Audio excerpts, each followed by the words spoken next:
Journey to the West, Chapter 36, Tricked Again.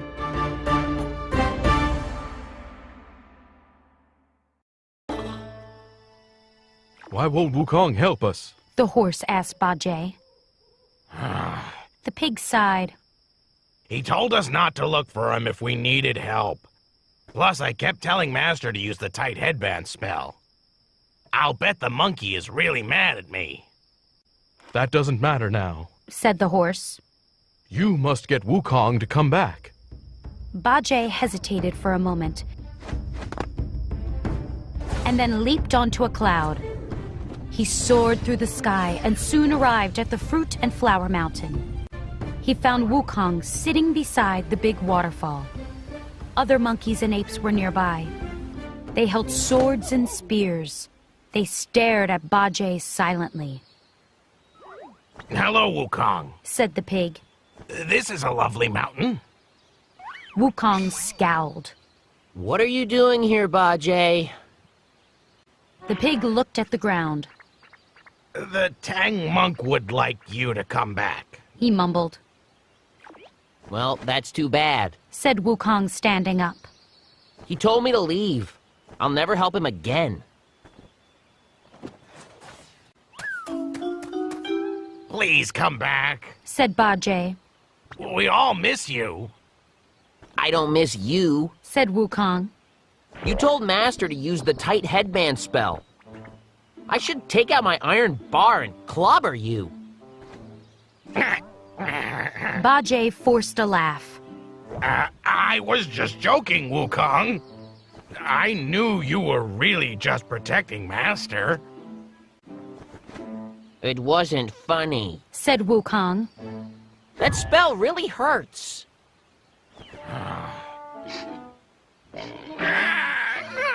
The pig began to cry. Please come back. The Tang monk is in danger, big danger. A monster turned him into a tiger, and Wu Jing was captured. Wukong shrugged. Just tell the monster that you're friends with me, the Monkey King. He'll be scared and leave all of you alone. Oh, I did tell him about you. Bajie lied. Really? Wukong leaned closer. What did he say? Bajie bit his lip. He laughed and said that you're a tiny little coward. Wukong's eyes blazed with fury. He will regret saying that. Let's go, Bajie.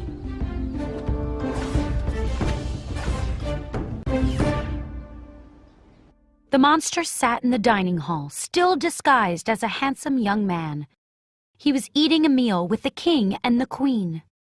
A servant came in and handed a note to the young man. The young man read the note and stood up. I'm sorry, Your Majesty, but I must go.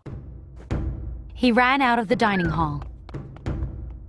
From behind a pillar, the servant watched the man leave. Lights sparkled, and the servant turned into Bajie. The pig giggled. The monster is going to be so surprised.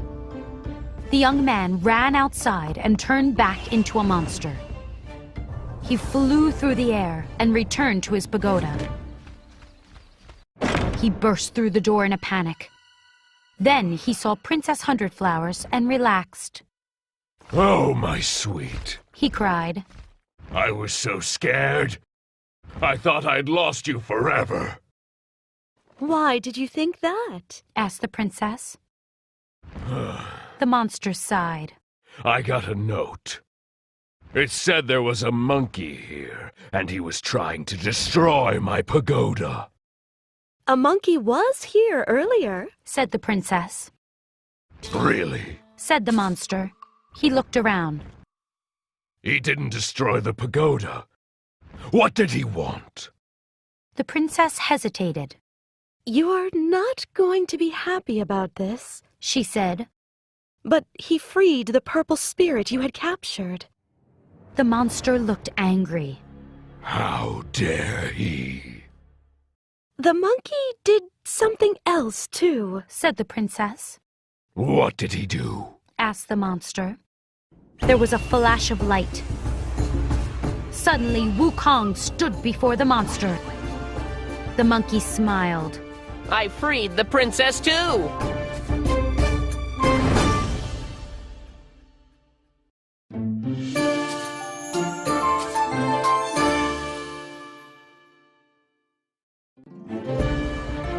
Journey to the West, Chapter 37, Missing from Heaven.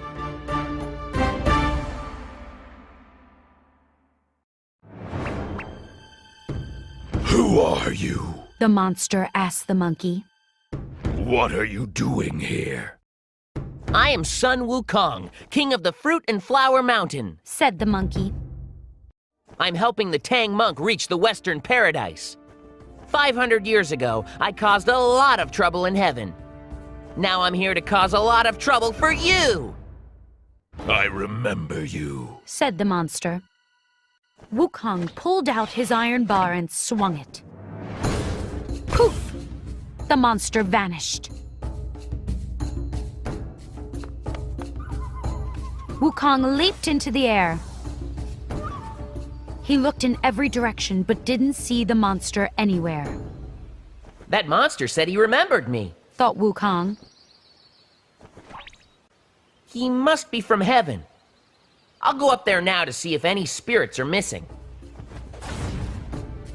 Wukong soared higher and higher until he reached the southern gate of heaven.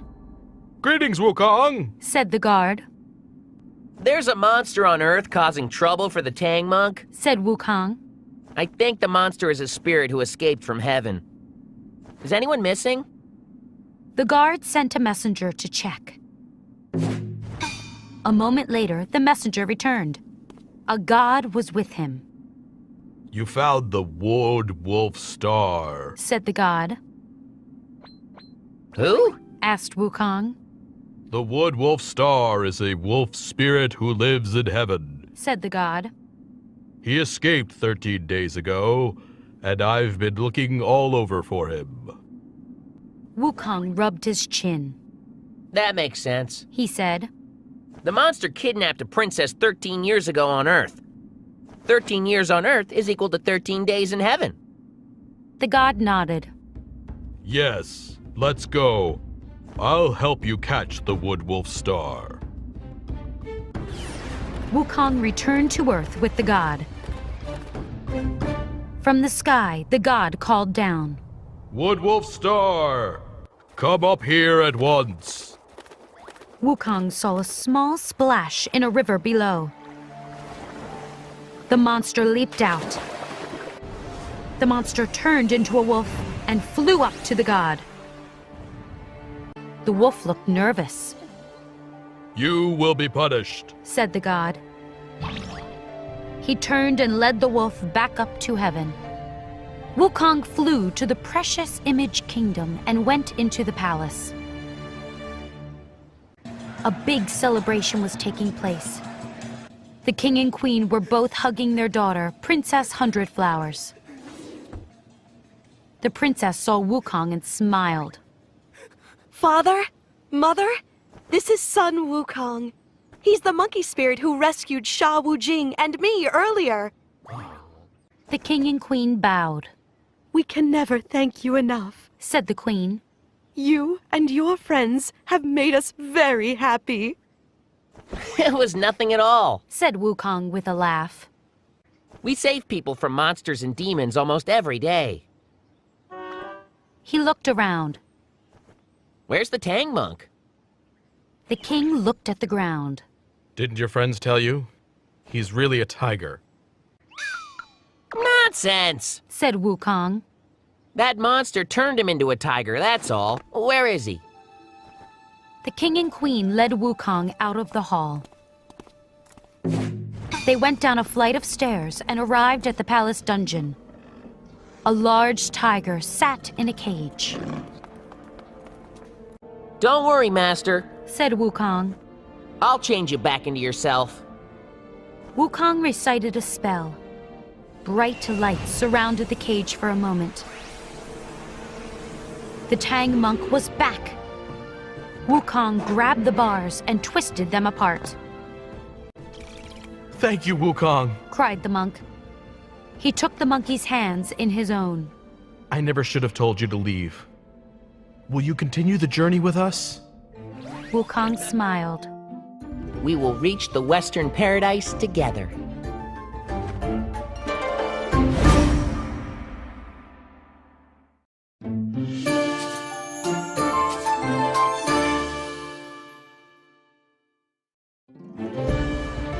Journey to the West, Chapter 38. Bajie tries to sleep.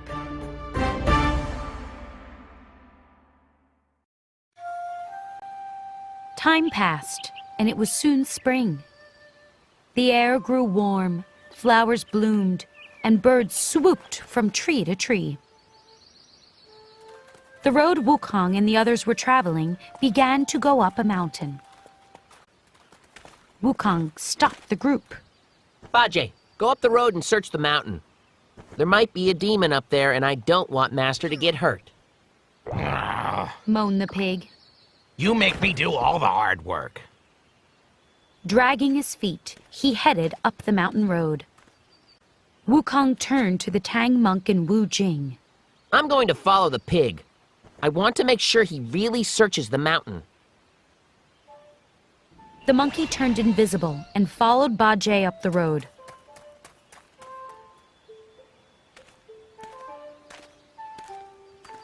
The pig walked for a few minutes. When he was sure his companions wouldn't hear him, he turned around. You dummies! Shouted Bajie. You make me do all the hard work. Well, guess what? I'm not going to search this mountain. I'm going to take a nap instead. And when I come back, I'll lie and say I searched the mountain. Bajie found a big log.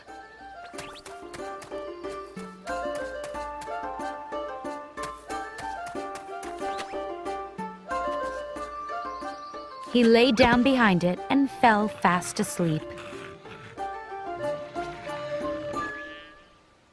This pig is so lazy. Thought Wukong. I'll teach him a lesson. The monkey turned himself into a woodpecker and pecked the log. Tap, tap, tap, tap, tap, tap.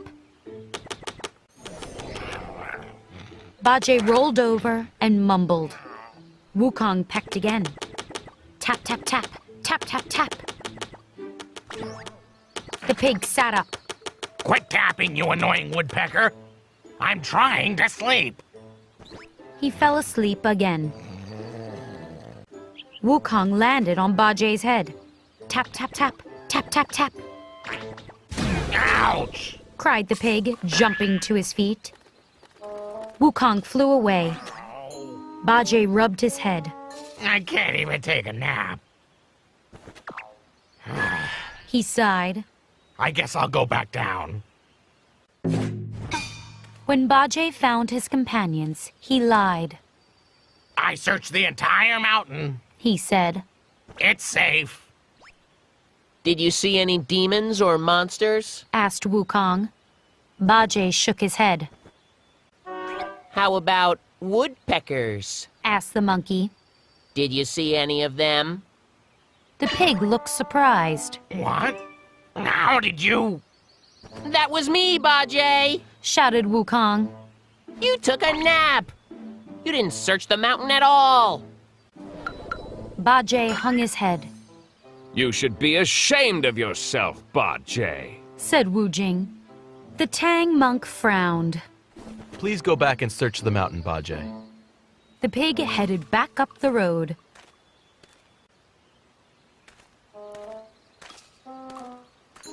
He had walked for a while when he saw a fox. I know that's you, Wukong. He shouted.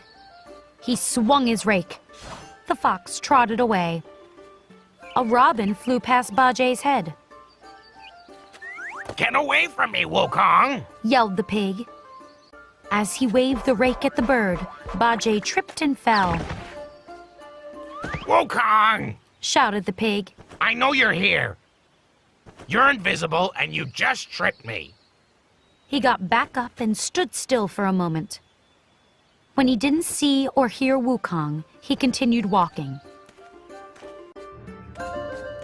Every time Bajie saw an animal, he waved his rake and yelled.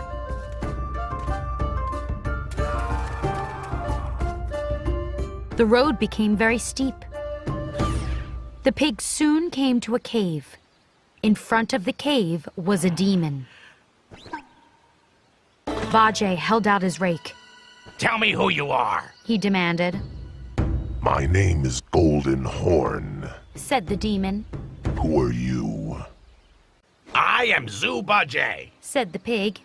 I'm traveling to the Western Paradise with the Tang Monk. Oh, the Tang Monk. A smile curled along the demon's lips. I have heard that anyone who eats the Tang Monk will live forever.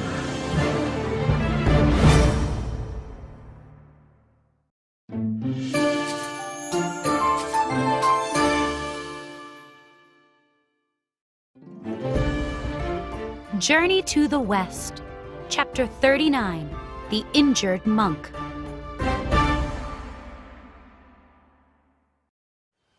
Bajie waved his rake at the demon Golden Horn. You'll never harm the Tang Monk. Shouted the pig. My rake is very powerful. Bajie rushed toward Golden Horn. But the demon was strong. Bajie was knocked out. When he woke up, he was tied up in a dark cave.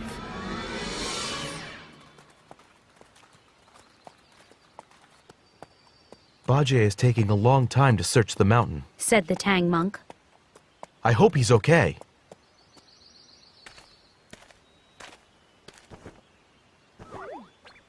Wukong frowned. He probably went back to sleep. I should have followed him again. Let's keep walking. Said Wu Jing. We'll find Bajie along the way. We must stay alert, though. Said Wukong. We still don't know if there are any demons on this mountain. The group headed up the mountain. Soon they heard a voice. Help! Help me! Cried a man. Someone is in trouble. Said the Tang Monk. He and his companions hurried ahead and found an old monk lying near the road. Thank goodness! Cried the old monk. You must help me! The Tang Monk got down from his horse. Of course we will help you. He said. Please stand up. I can't. Said the old man. My leg is injured. It hurts terribly. He started to cry. How will I ever get back home? Please don't cry. Said the Tang Monk.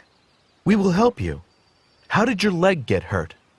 A tiger attacked me. Said the old monk. Wukong looked suspiciously at the man. He isn't really a monk. He thought.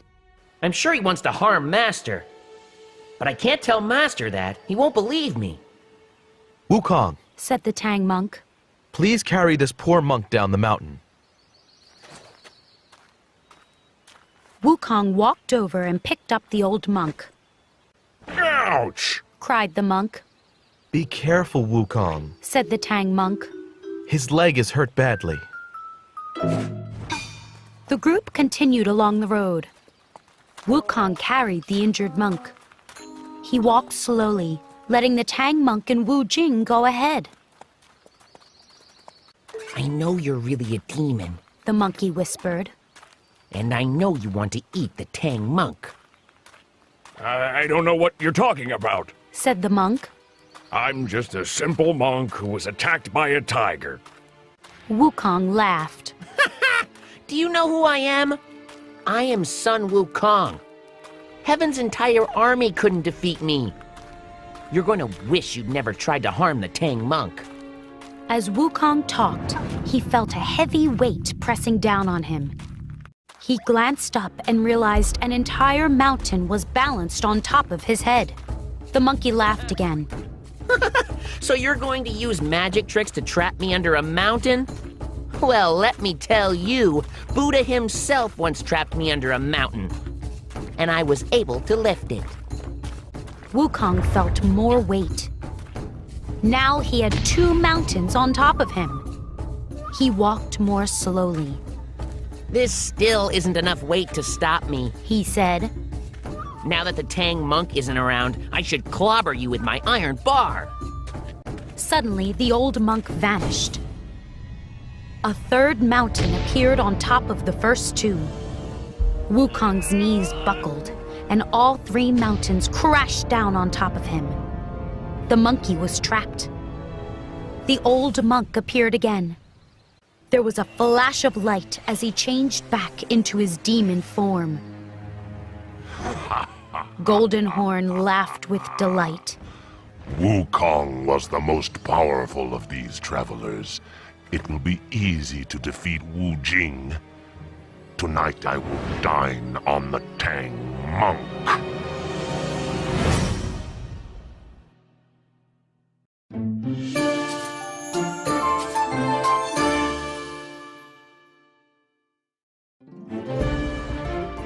Journey to the West, Chapter 40, The Magic Gourd.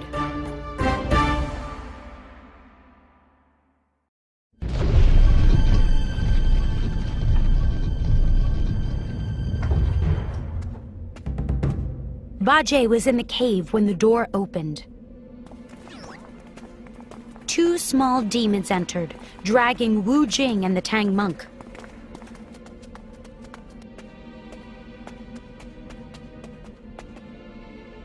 What happened? Cried Bajie after the demons left.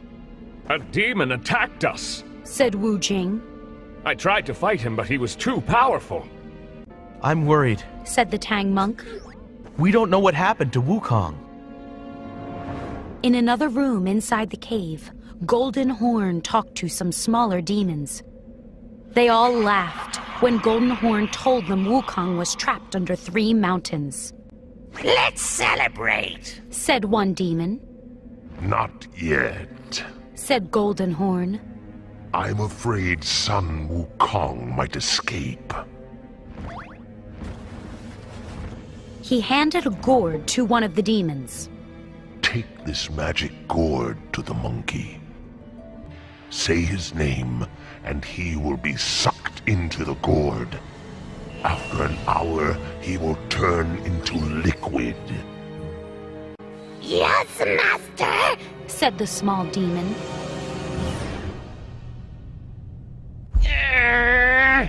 Wukong pushed as hard as he could, but the mountains were too heavy. How will I ever get out of this? Thought the monkey. He was about to push again when the mountains rose into the air. Wukong jumped to his feet and looked around. A spirit stood nearby. Wukong, I am the spirit of these mountains. Please forgive me. I tried to stop that demon from taking my mountains, but he was too powerful. The spirit bowed and then vanished with the mountains. I'm lucky that spirit arrived. Said Wukong. Now I must find my companions. I wonder where that demon lives.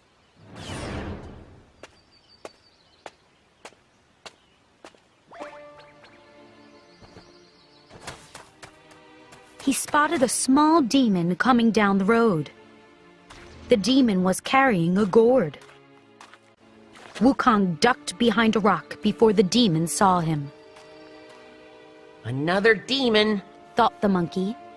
He probably knows the one who trapped me under the mountains. Wukong made himself look like a demon and stepped back onto the road. Hello! He called. Where are you going? My master sent me to capture Sun Wukong. Said the demon. Wukong laughed. I know that monkey, and I don't like him at all. I'll help you capture him. Thank you. Said the demon. But I can catch him myself quite easily. Oh, really? Asked Wukong. How will you catch him? The demon showed Wukong his gourd. This gourd is magical. It can hold a demon or a spirit.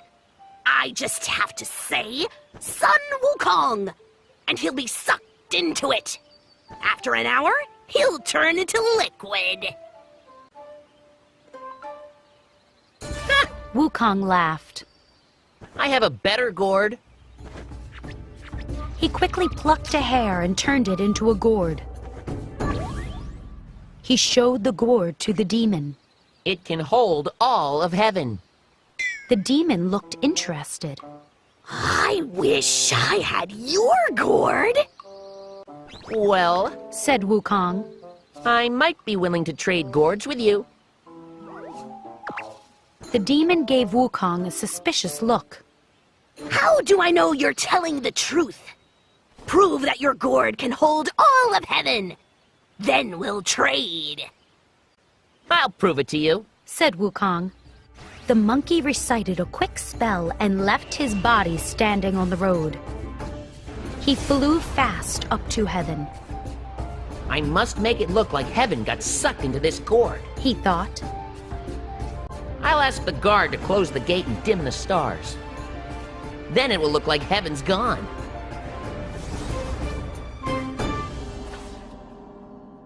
Greetings, Wukong. Said the guard at the southern gate of heaven. I need to pretend that heaven has been sucked into a gourd. Said Wukong. When I say heaven, close the gate and dim the stars. The guard frowned. I can't do that.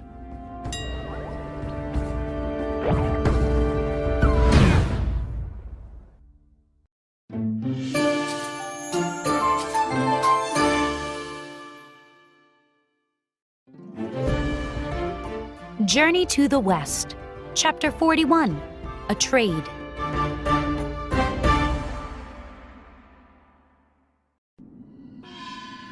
Wukong was angry at the guard at the southern gate of heaven. Why can't you close the gate and dim the stars? The guard looked nervous. I can do that only if I have permission from the Jade Emperor. I'm trying to save the Tang Monk. Cried Wukong. A demon is planning to eat him. I'm sorry, Said the guard. but I can't help you. Wukong's eyes became dark and angry. He pulled the iron bar out of his ear. A messenger ran into the Cloud Palace and bowed. Sun Wukong is at the southern gate of heaven, Your Majesty. He's going to destroy heaven if we don't do what he says. The Jade Emperor slammed his fist down. That rotten monkey. What does he want? He wants us to close the gate and dim the stars. Said the messenger. Why? Asked the Emperor. He wants to pretend heaven got sucked into a gourd. Said the messenger. The Jade Emperor looked confused. Why does he want to do that? He didn't say. Said the messenger. He just said he's trying to save the Tang Monk. The Jade Emperor sighed. You have my permission to close the gate and dim the stars. I don't want any more trouble from that monkey. The messenger returned to the gate. We will close the gate and dim the stars. He said. Good. Said Wukong. He put the iron bar back in his ear. Wait until I say heaven.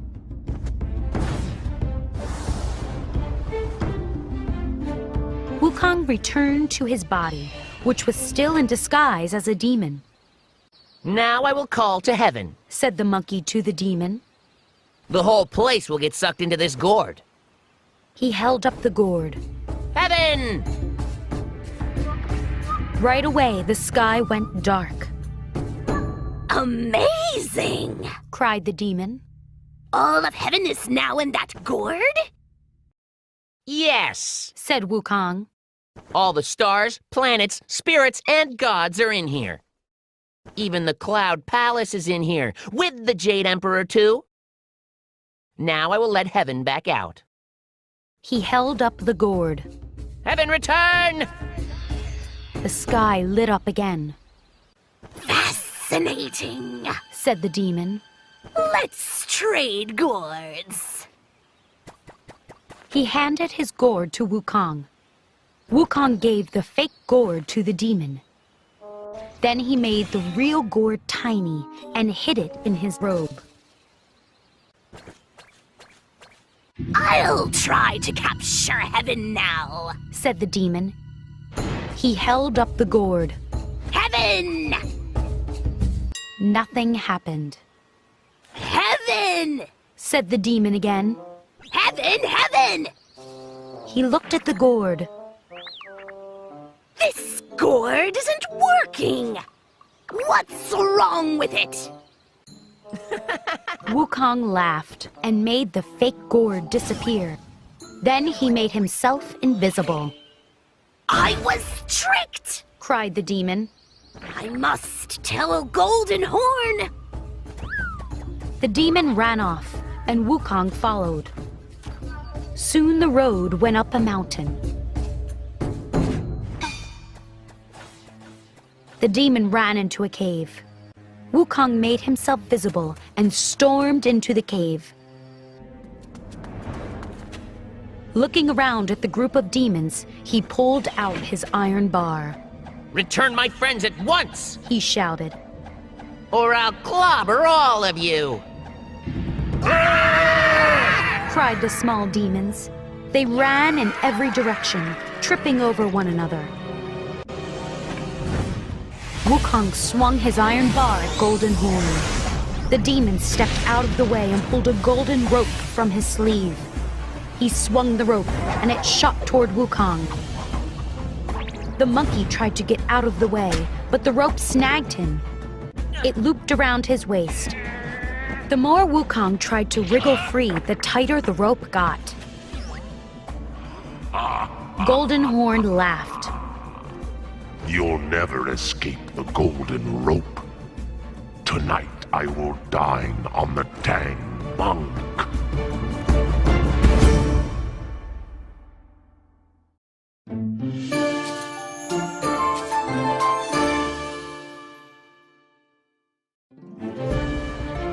Journey to the West, Chapter 42, Sun Kong Wu.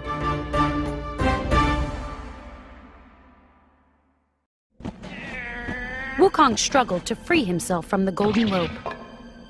The gourd fell from his robe. My magic gourd. Said Golden Horn, picking it up. He dragged Wukong to a dark room in the cave and locked him in.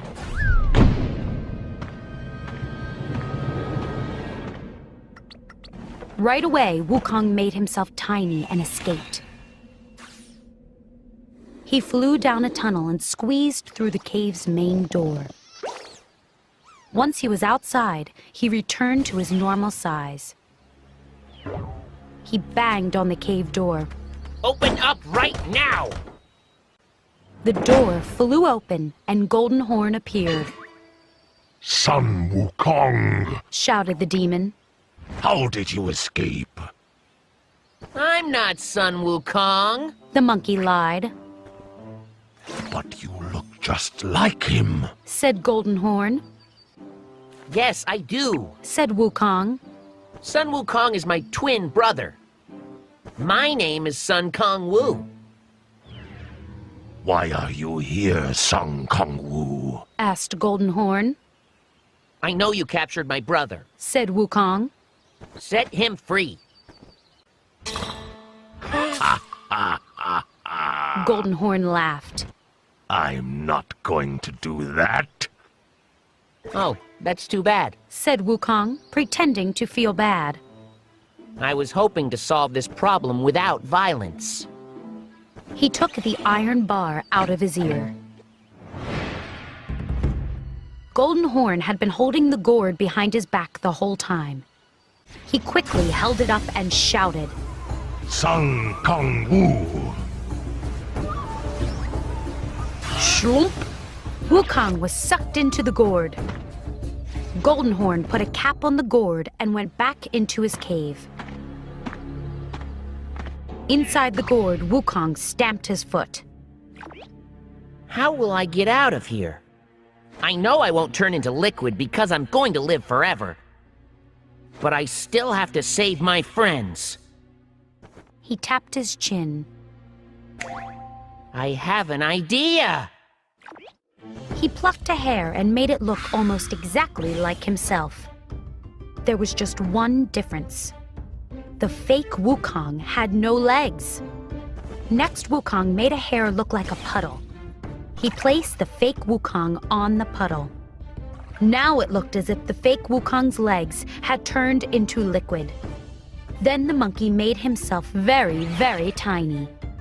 Wukong went near the opening of the gourd and shouted, Oh no! My legs turned into liquid!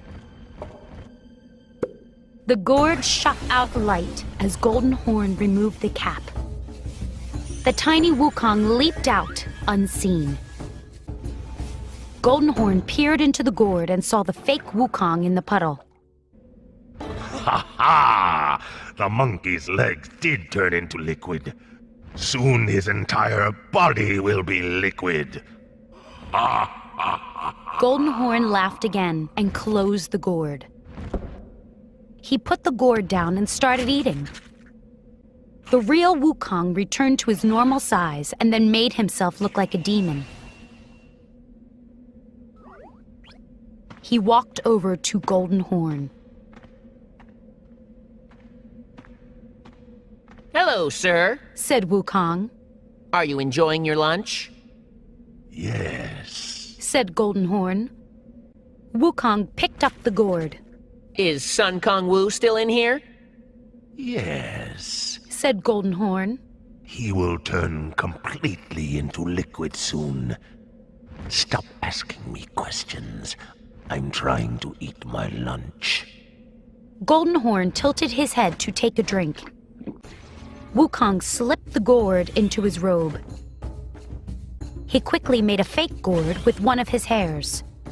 He put it on the table and then ran outside. Wukong changed back into himself and then banged on the cave door again. Golden Horn threw the door open. My name is Kong Sun Wu, said Wukong. You captured my nephews. Return them at once. Golden Horn held up the fake gourd. Kong Sun. Wow! Cried Wukong, interrupting the demon. I have a gourd that looks just like that.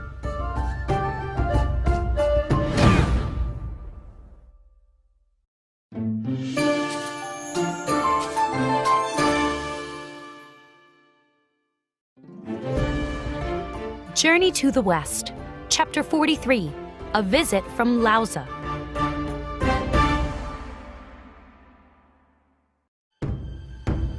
Golden Horn scowled at Wukong. I doubt you have a gourd like mine. I do, said Wukong. He held up the real gourd. The demon looked carefully at the gourd. That does look like my gourd. But my gourd is magical. My gourd is magical too, said Wukong. The demon rubbed his chin. What can your gourd do? It can hold a demon, said Wukong. All I have to do is say the demon's name. The demon will get sucked in and then turn into liquid. Golden Horn raised his eyebrows. My gourd can do that too. Let's see whose gourd works better. I'll go first. I forgot your name. Kong Sun Wu, said Wukong. Oh yes, now I remember. Golden Horn held up his gourd. Kong Sun Wu. Nothing happened. Golden Horn looked at his gourd. Why isn't my gourd working? Let me try mine, said Wukong. Golden Horn! Schlump! Instantly the demon was sucked into the gourd. Wukong laughed. Golden Horn will soon be turned into liquid. He closed the gourd and ran into the cave. Several demons were inside. The monkey waved his iron bar at them. Get out of here before I clobber you all! He shouted. The demon screamed and ran out of the cave. After a quick search of the cave, Wukong found his companions. We thought you were trapped under mountains. Said the Tang monk. I was freed a couple of hours ago. Said Wukong. He untied the monk. A couple of hours ago? Asked Bajie. What were you doing for all that time? We were scared to death in here. Wukong shrugged. I couldn't free you right away.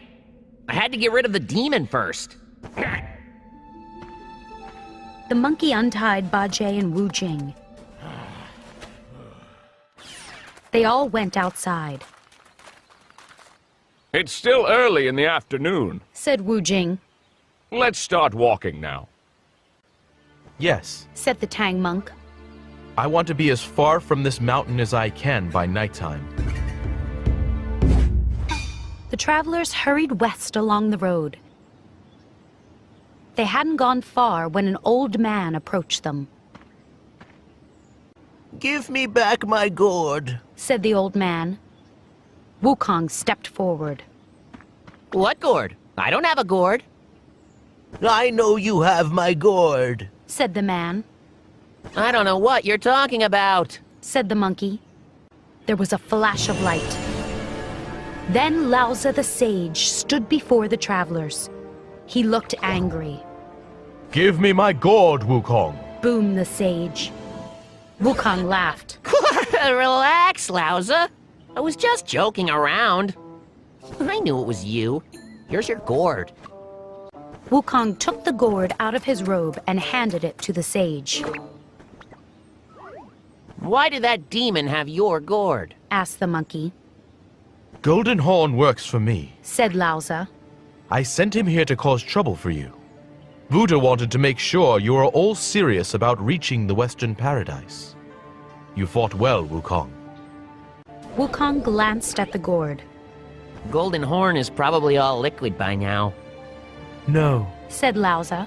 The gourd won't harm him. Goodbye. The sage vanished.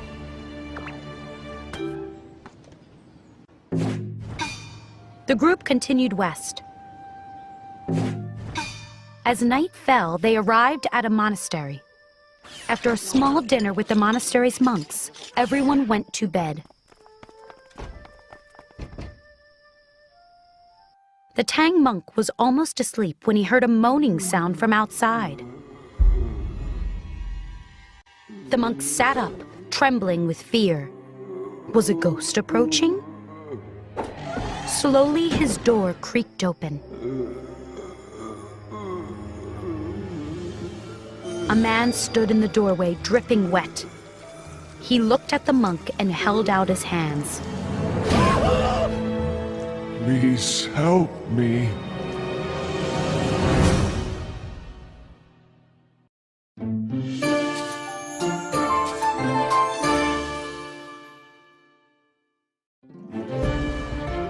Journey to the West, Chapter 44, The King's Ghost.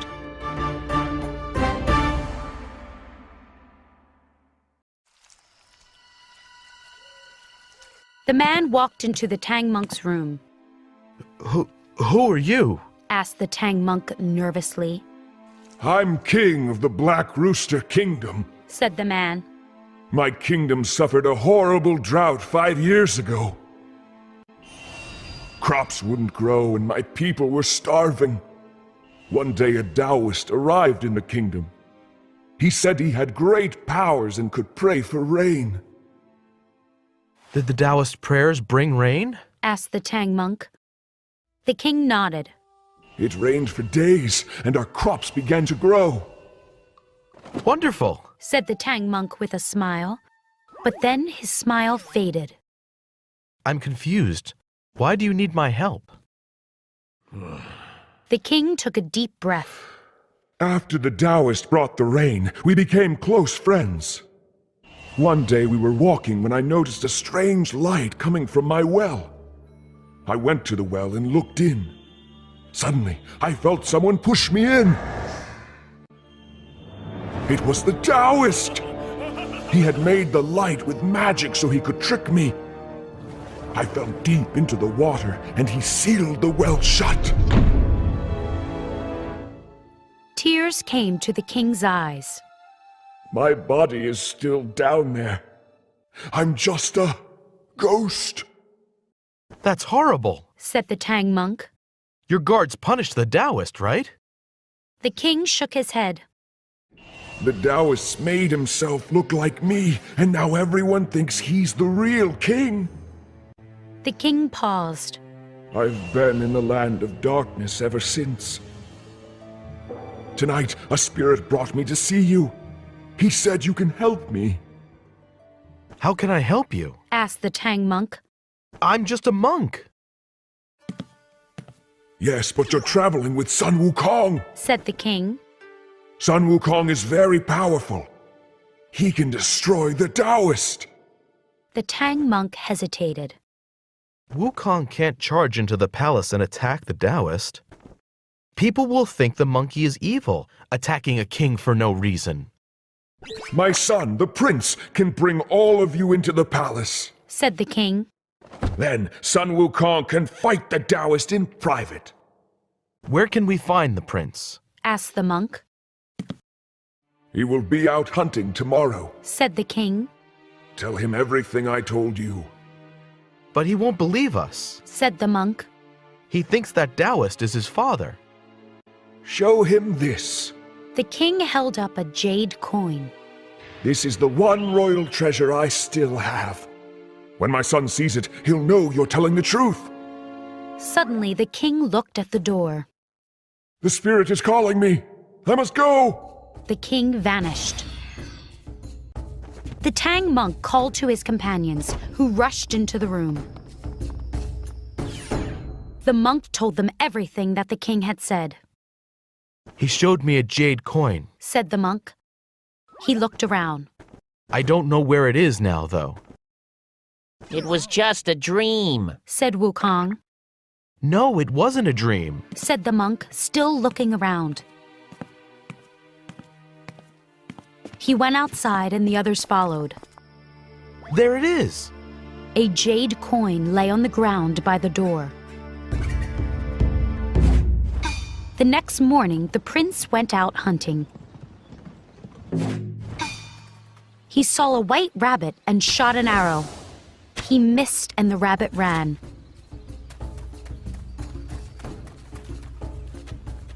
The prince chased the rabbit as it ran into a monastery. Inside, the prince saw a monk, a pig, and a purple spirit. Then the rabbit turned into a monkey. What's going on here? Cried the prince. The monk stepped forward. Don't be scared, Prince. We must tell you something.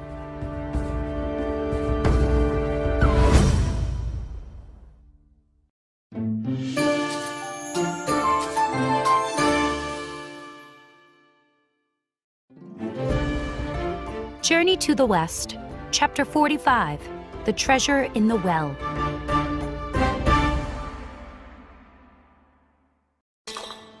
The Tang monk introduced himself to the prince and then waved toward the others.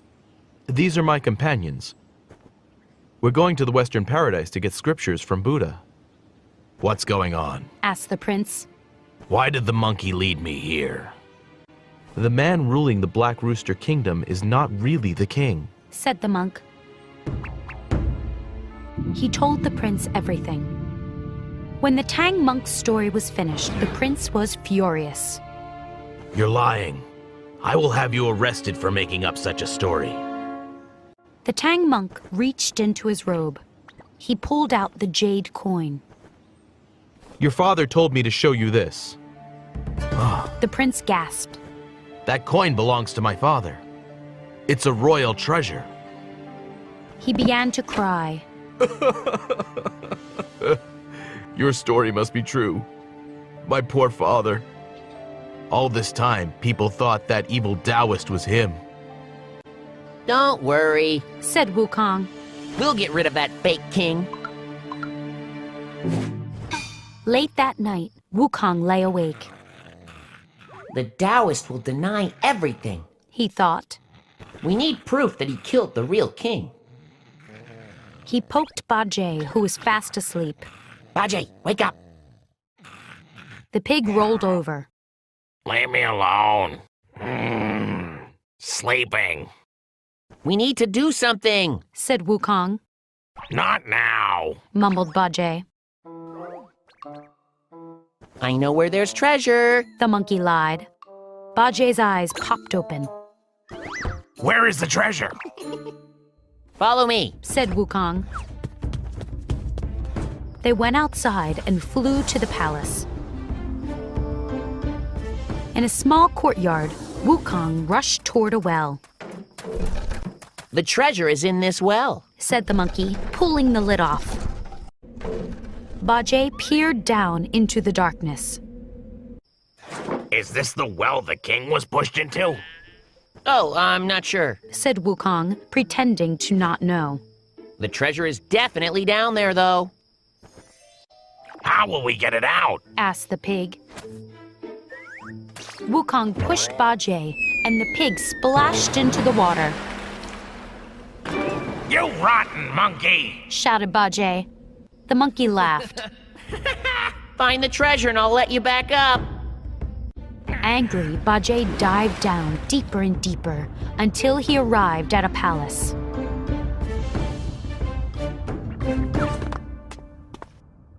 Greetings, said a dragon. I'm the Well Dragon King. My name is Zubajie, said the pig. I'm here for treasure. I don't have any treasure for you, said the dragon. He looked up. You came from the well. Are you from the Black Rooster Kingdom? Not exactly, said Bajie. My friends and I are helping the king of the Black Rooster Kingdom. Oh, really? The dragon raised his eyebrows. I have something for you. Follow me.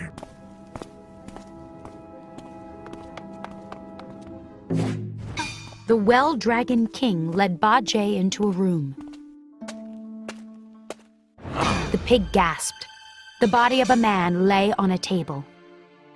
This is the Black Rooster King's body, said the dragon. Please take it back with you. Bajie was furious that Wukong had tricked him. He lifted the king's body and headed back to the well. I will get revenge later, he said to himself. The next morning, the Tang monk looked at the king's body. I wish we could bring him back to life. Wukong can bring him back to life, said Bajie suddenly. What? Cried the monkey. The Tang monk smiled. That's wonderful, Wukong. Please, bring him back to life right away. Bajie giggled. I don't know how to do that, said the monkey. Don't believe him, master, said Bajie. He can bring the king back to life. He just doesn't want to. That's not true, protested Wukong. He's lying, master, said Bajie. Use the tight headband spell.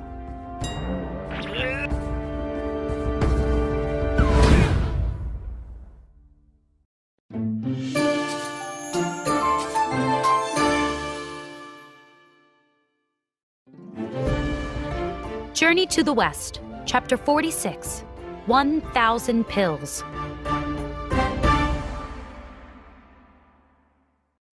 The Tang monk glared at Wukong. Bajie says you can bring the king back to life, said the monk. Please do so now. Wukong shot a look at Bajie, who was trying not to laugh. Master, use the tight headband spell, said the pig. Don't! Cried Wukong. I'll ask Lauza for help. He makes pills that can make people live forever. Maybe he makes pills that can bring people back to life. Lauza was busy working on a potion. Steam rose from the bubbling cauldron. Suddenly, Wukong burst into the room. Hello, Lauza! Lauza groaned. What are you doing here, Wukong? You're supposed to be helping the Tang monk reach the Western Paradise. Wukong walked around the room, looking at all the bottles and equipment. I'm still helping the Tang monk, he said. We're helping a king right now, though. He poked a blue bottle filled with liquid. Lauza looked up from his potion. Don't touch anything. Just tell me why you're here. I need pills that will bring someone back to life, said Wukong. Give me 1,000 of them. Lauza stopped what he was doing and walked over to Wukong. How dare you tell me to give you 1,000 pills? He said. Get out of here right now. The monkey laughed. I'm kidding. I don't really need 1,000 pills. Just give me 100, and then I'll leave. Lauza squeezed his hands into fists. I'm not giving you any pills. Now get out of here. Wukong scratched his head, pretending to think. Now that I think about it, I don't need 100 pills. Just give me 10. You are rude and disrespectful, yelled Lauza. Get out! I really just need 1 pill, said Wukong. Give me that. Get out! Shouted Lauza. Wukong sighed and then left.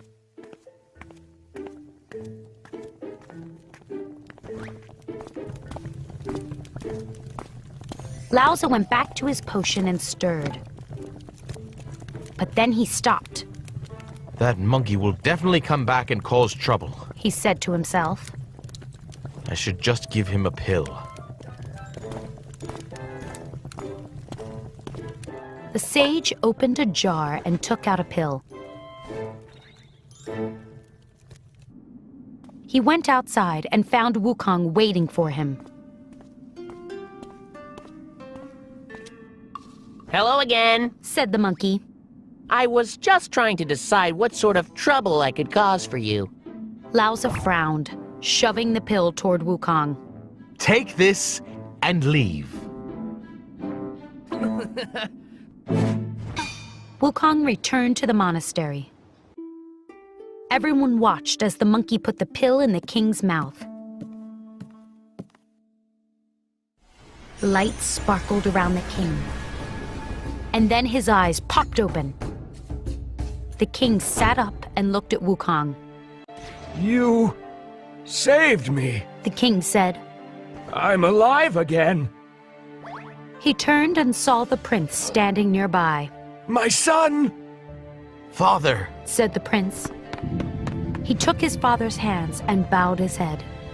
I've missed you. It's time for you to return to your palace. The prince led everyone to the palace. They walked past guards and went into the throne room. The prince kneeled down before the Taoist. Greetings, son, said the Taoist. Who are these people? The prince stood up. This is the Tang monk. He is going to the Western Paradise to get scriptures from Buddha. These 3 are his companions. The Taoist looked at a person standing near them. The person was wearing a hood. Who is that man wearing the hood? The man pulled the hood back and showed his face. The Taoist gasped. The king! Wukong pulled out his iron bar and leaped toward the Taoist. The Taoist snapped his fingers and vanished.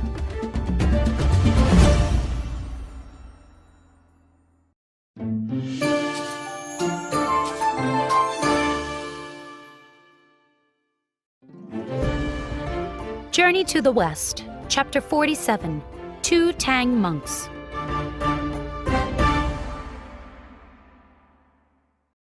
The Taoist had vanished.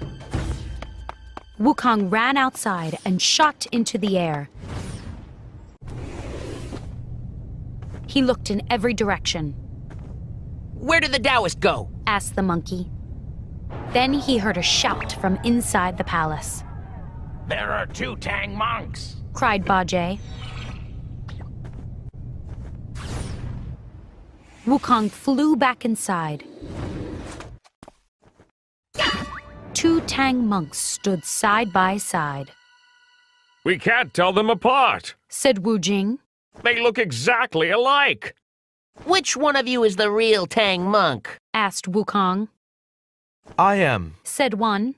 The other monk glared at the first one. No, I am. The first monk looked at Wukong. Don't believe him, Wukong. I am the real Tang monk. Don't believe him. Said the other monk. I am the real Tang monk. Angry, Wukong pulled out his iron bar. Which one of you is the real Tang monk? Both Tang monks fell to their knees, shaking with fear. Don't hit me! They both cried. The monkey sighed. He turned to Ba Jie and Wu Jing. What can we do? I have an idea, Said Ba Jie, smiling. but you won't like it. What is it? Asked Wukong. The 2 Tang monks should recite the tight headband spell. Said the pig. Only the Tang monk, Guan Yin, and Buddha know the spell. We'll know right away which Tang monk is fake. You just want to see me in pain. Said Wukong. Then he sighed. But it is a good idea. Ba Jie and Wu Jing stood near the monks. Master, recite the tight headband spell. Said Wukong. Both monks began speaking, and Wukong fell to the floor. It hurts. He cried. Ba Jie watched the Tang monks carefully. One of them was reciting the spell, but the other one wasn't. This is the fake Tang monk. Shouted the pig, pointing. He's just mumbling nonsense. The real monk stopped reciting the spell. Ba Jie and Wu Jing tried to grab the fake monk, but the monk changed into a green lion and ran out of the throne room. Get him! Shouted Wukong. He and his companions chased the lion. Outside, the lion leaped into the air. Wukong and the others shot after him. Clouds swirled, and soon they had the lion surrounded. Wukong pulled out his iron bar and raised it to strike. Just then, a deep voice called out. Do not hit him, Sun Wukong. Everyone looked up. It's the Bodhisattva Manjushri, said Wukong. This green lion is my pet. Said the Bodhisattva. The king of the Black Rooster Kingdom was cruel to someone many years ago. So my lion came to Earth to punish him. The king's punishment is over now. The Bodhisattva and the lion disappeared above the clouds. That night, the king of the Black Rooster Kingdom hosted a feast. During the feast, he turned to the Tang monk. Thank you for your help. I hope you will reach the Western Paradise very soon. Weeks passed, and the travelers continued west. One day, Wukong saw a mysterious red cloud over the mountains ahead. Stop walking, he said quietly. What's wrong? Asked the Tang monk. The red cloud disappeared. Wukong shook his head. Nothing, Master. I thought I saw a red cloud. They walked some more. Wukong saw the red cloud again. He held up his hand for the others to stop. The red cloud disappeared once again, and Wukong started to walk again. But then the red cloud reappeared. Stop, said the monkey. The Tang monk groaned. Wukong, should we keep going or not?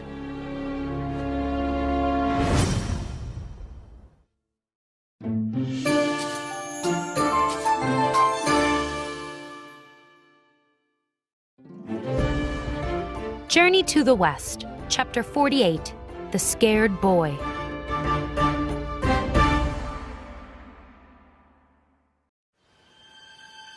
Wukong stared at the mountains. A red cloud keeps appearing over those mountains, he said. There must be a demon ahead. The road leads right into those mountains, said the Tang monk nervously. Wukong nodded. We must be careful. He pulled out his iron bar and held it up. Wu Jing held up his spear, and Ba Jie held up his rake. The group walked cautiously. A red demon sat on a mountain peak, watching the travelers approach. The Tang monk has finally arrived in my mountain, the demon said to himself. I've heard that eating just one bite of him will make me live forever. The demon looked at the travelers again. Uh-oh. The monk's companions have their weapons out. They probably saw my red cloud. I'll have to trick them with a disguise. The demon made himself look like a scared little boy. Then he went down to the road, sat alongside it, and waited. Soon the travelers approached. The Tang monk saw the boy and got down from his horse. Master, that's a demon, warned Wukong. The Tang monk scowled at the monkey. He's just a scared little boy. He turned back to the boy. What's wrong? My family was attacked by robbers, said the boy. Please help me. I know what you are, shouted Wukong. You're a demon. I won't let you eat the Tang monk. The boy looked horrified. Wukong, snapped the Tang monk. You're scaring him. Master, you're being a fool again, cried the monkey. You always fall for demons' tricks, and you never believe me. Be quiet, Wukong, said the Tang monk. Or I'll recite the tight headband spell. Wukong glared angrily at the boy, but he didn't say another word. The Tang monk helped the boy to stand up. Can you walk? asked the monk. The boy shook his head. My leg is injured. The Tang monk waved Wukong over. Please carry the boy, and don't be mean to him.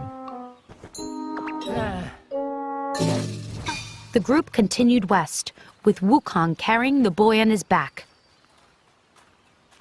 The monkey walked slowly, and soon his companions were far ahead. You tricked the Tang monk, said Wukong to the boy. But you haven't tricked me. I know you're a demon. I don't know what you're talking about, said the boy. A powerful wind blew, uprooting trees and almost knocking over Wukong. The monkey laughed. I know that you're making this wind blow. Use all the magic you want. You won't be able to blow me away. I once defeated Heaven's entire army. The road now ran along the edge of a cliff. Wukong looked down. I'll throw you over the edge of this cliff, he said. Then I'll just tell the Tang monk you ran away. The monkey tried to grab the boy from his back, but at that moment, the boy disappeared. Wukong laughed. He must have gotten scared. The wind suddenly grew stronger, and dust filled the air. Wukong heard screams and rushed ahead to find his friends.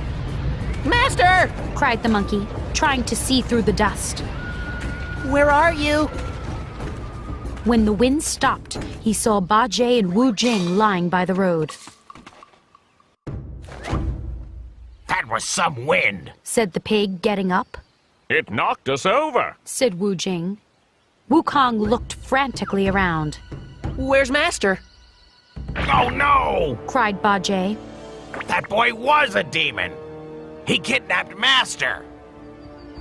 Wukong shook his head. Let's all go home. The journey is over.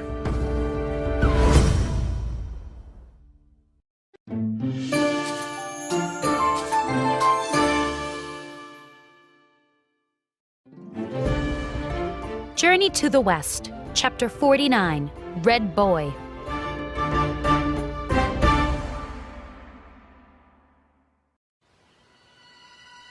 Wukong is right. Said Bajie.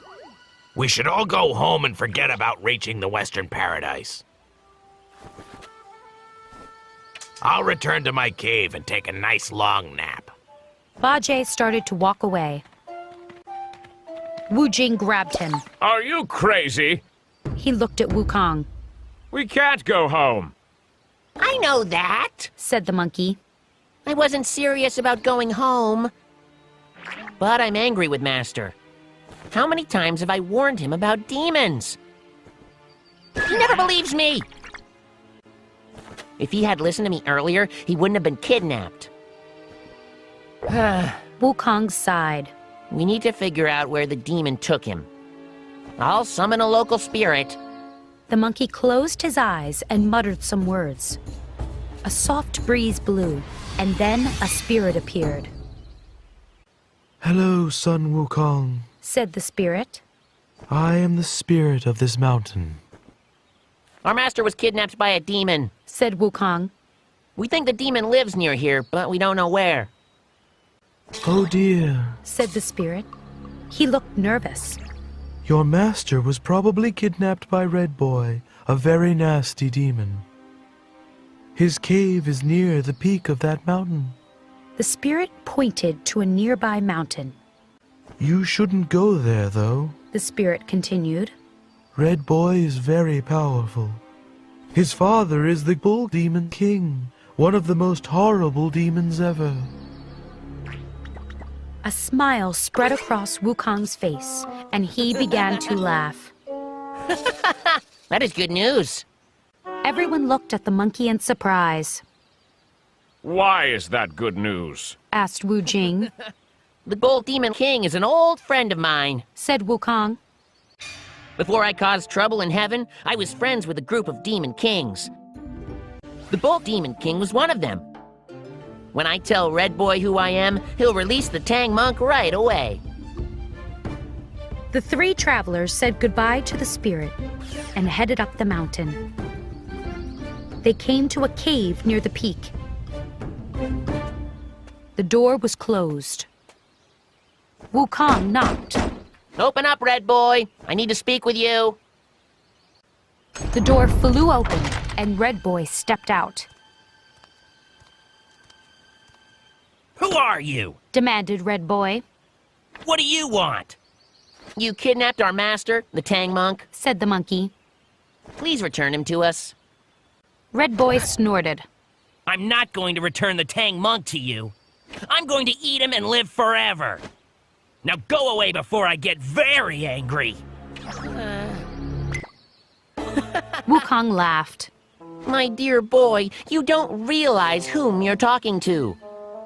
I am Sun Wukong, the Monkey King. Your father and I are old friends. I don't care who you are, said Red Boy. Now all of you, get off my mountain. Wukong shook his head, pretending to be disappointed. I was hoping we could solve this problem nicely. He removed the iron bar from his ear. Red Boy laughed. Do you think I'm scared of your little weapon? This iron bar is a treasure from heaven, said Wukong. It was used to measure the oceans and rivers. It is very powerful and can do whatever I tell it to do. The monkey puffed out his chest. Now return the Tang Monk at once, or I'll destroy your entire mountain! I also have a powerful weapon, said Red Boy. I'll show it to you.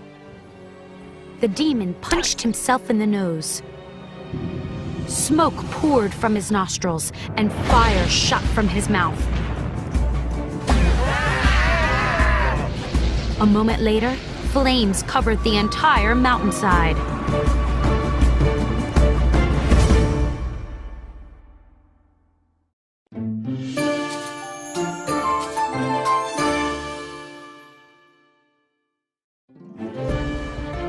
Journey to the West, Chapter 50, Magic Fire.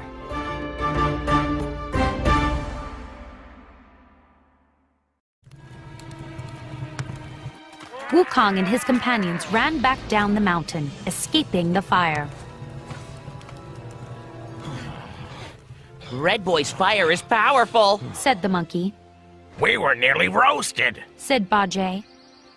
Wu Jing looked up at the mountain peak. The fire is dying down now. Yes, said Wukong, looking at the last few wisps of smoke. But he'll use it again if we go back up there. We need water. Said Wu Jing. Then if he makes fire again, we can just put it out. Wukong nodded. You two wait here. I know who can help us. The monkey shot into the air and flew away. When he returned, the Dragon King of the Eastern Sea was with him. Wukong introduced the Dragon King to Bajie and Wu Jing. I can summon rain clouds, said the Dragon King. Go back up the mountain and get Red Boy to come out. As soon as he makes his fire, I'll create a huge rainstorm. The Dragon King flew up into the sky. Wukong and the others returned to the cave. Open up, Red Boy! The monkey pounded on the cave door. The door flew open and Red Boy ran outside. Release the Tang Monk right now! Shouted Wukong. Never! Shouted the demon. He made a fist and punched himself in the nose. Smoke and fire poured from his face again. Dragon King, called the monkey. Make it rain! Thunder rumbled as dark clouds filled the sky. Rain poured down. The fire, however, didn't go out. Instead, it grew bigger and bigger. The smoke became thick. Coughing and unable to breathe, Wukong covered his face. He saw Bajie and Wu Jing running away. The monkey tried to get to the cave door, but the smoke was too thick. He tripped on a rock and tumbled down the side of the mountain. Splash! Wukong landed in a river and floated downstream. Finally, he washed up on the riverbank, coughing and wheezing. Bajie and Wu Jing rushed over to the monkey. Wukong, are you all right? Asked Wu Jing. I think so, said the monkey. He coughed again. That fire is no ordinary fire. The water made it worse. You're right, said the pig. It must be magic fire. What will we do now? Red Boy still has the Tang Monk in his cave. I'll ask Guan Yin for help, said Wukong, standing up. You rest, said Bajie. You breathed in a lot of smoke. I'll go to Guan Yin. The monkey coughed again. Okay, Bajie. But go straight to Guan Yin. No naps. Meanwhile, Red Boy was sitting on his mountain peak. My fire was too powerful for Sun Wukong and his friends, he said to himself. They must be dead now. The demon patted his belly. And that is good because I am hungry. I'll go inside now and start cooking the Tang Monk. The demon stood up to leave when he spotted something in the sky. It's the pig, he said. He's heading south. I wonder why. Red Boy thought for a minute. Aha! The Bodhisattva Guan Yin lives on Mount Podolaka in the South Sea. The pig must be going to ask her for help. I'll stop him. The demon recited a quick spell, and light sparkled around him. Now Red Boy looked exactly like Guan Yin. Bajie soared through the sky on his cloud. He saw Guan Yin coming toward him. Bodhisattva, cried the pig with a smile. This is a surprise. I was just coming to see you.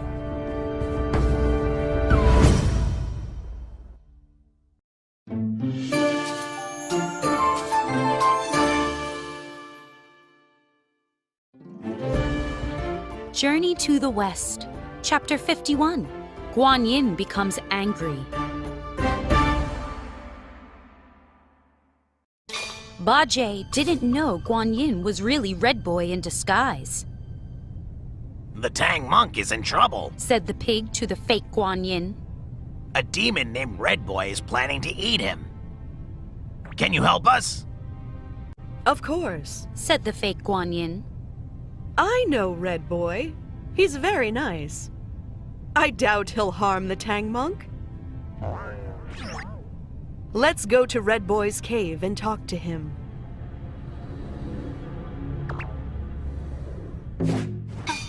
Ba Jie and the fake Guan Yin flew to Red Boy's cave.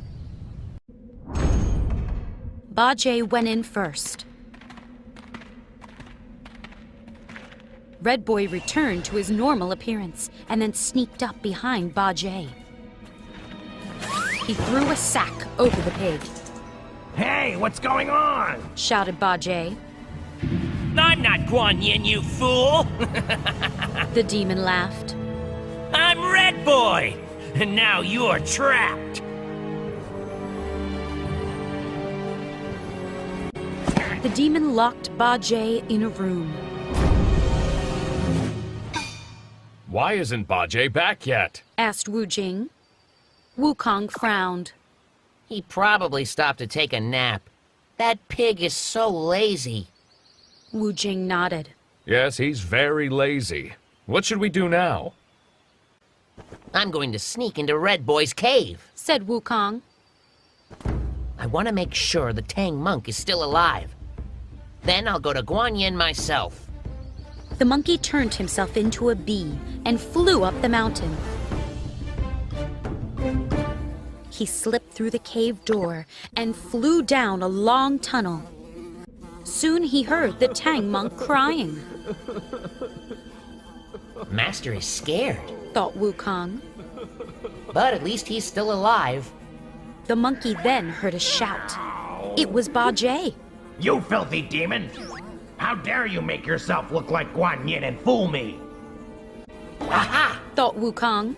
Ba Jie didn't take a nap after all. I must go to the real Guan Yin right away. The monkey flew out of the cave and told Wu Jing what he'd just learned. Then he jumped onto a cloud and headed south. He found Guan Yin in her pagoda.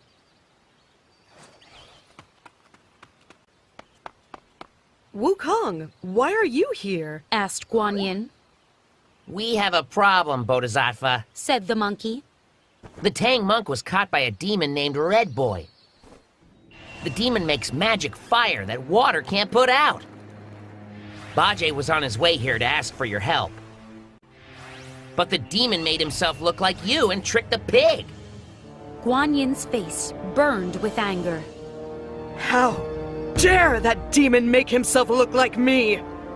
The Bodhisattva grabbed a vase and stormed outside. She threw the vase down into the ocean, where it sank beneath the waves. Wukong gasped. That vase was a Buddhist treasure. Why did you throw it away? Guan Yin didn't answer. A minute later, the water rumbled. The vase reappeared. It was atop the shell of a giant turtle. The turtle came onto the shore and bowed its head. Go down and get the vase, Wukong. Said Guan Yin. The monkey ran down the mountain and tried to pick up the vase. Wukong grunted and used all of his strength.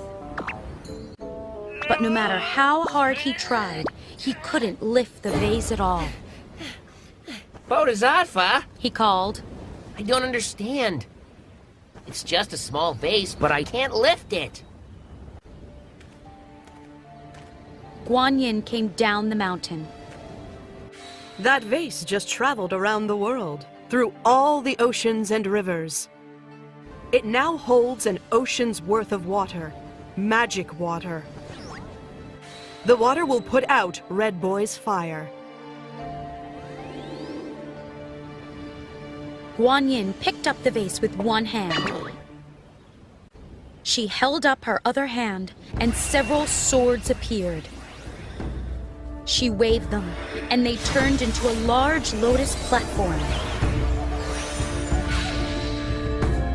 I have what I need now, said Guan Yin. Let's go.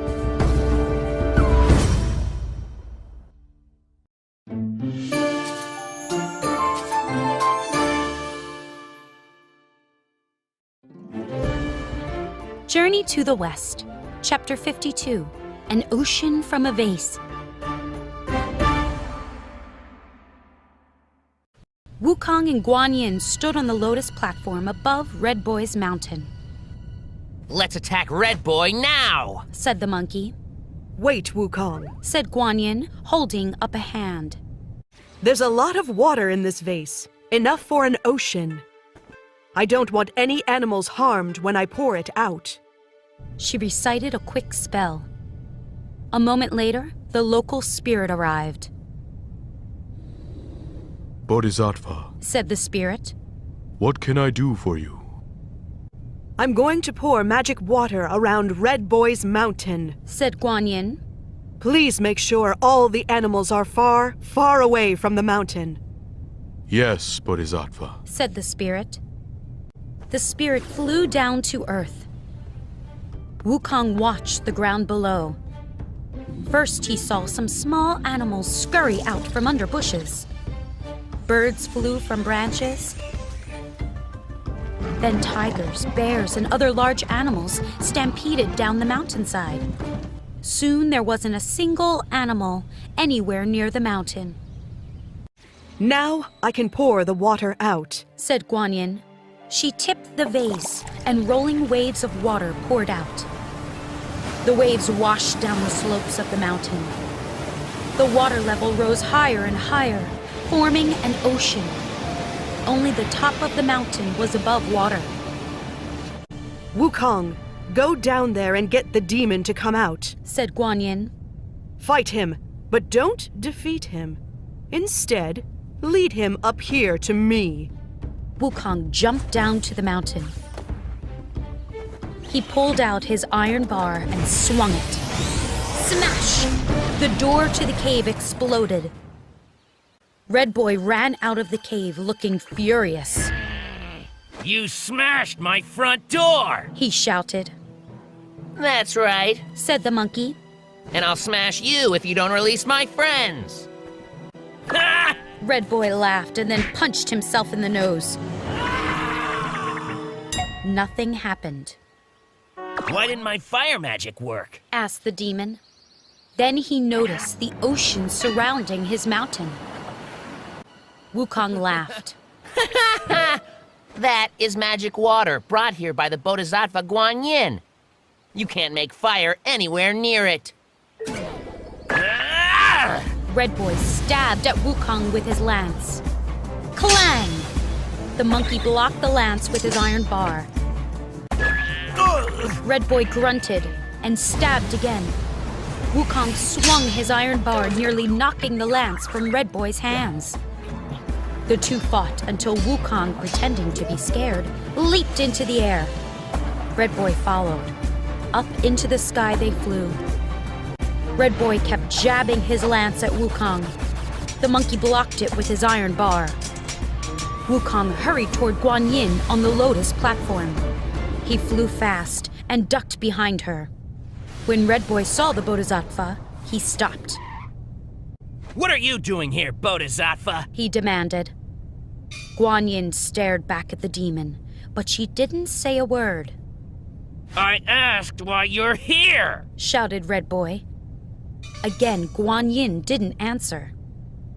Did Wukong ask you to come here? Shouted the demon. Why don't you speak? Guan Yin continued to stare silently at Red Boy. The demon became furious.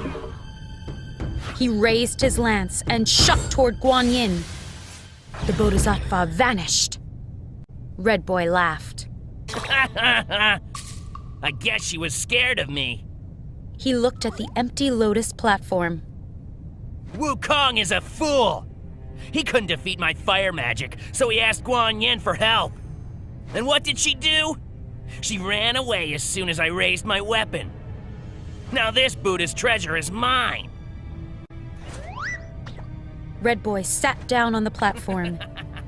Instantly, the platform turned back into swords, which surrounded the demon. Sharp points stuck at him on all sides.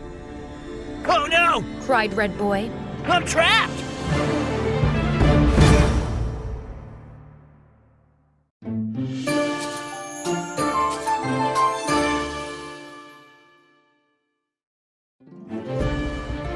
Journey to the West, Chapter 53, The Man in the Canoe.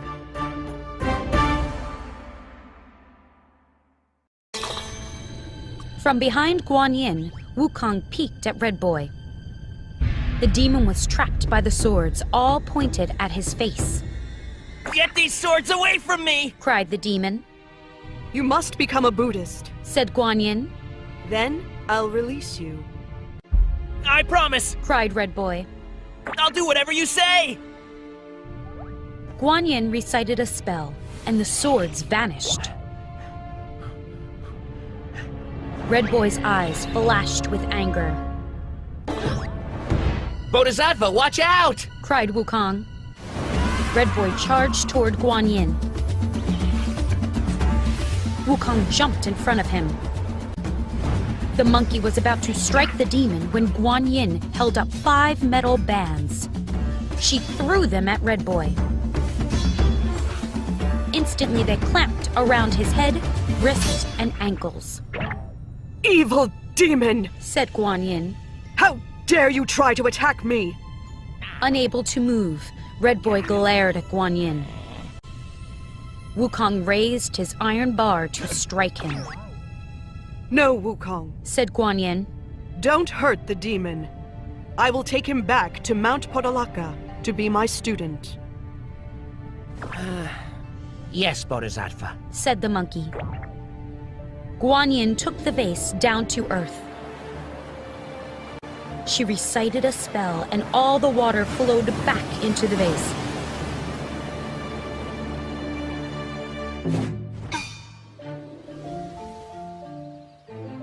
She then led Red Boy toward the south. Wukong went into Red Boy's cave and freed the Tang monk. Then he found Bajie and freed him.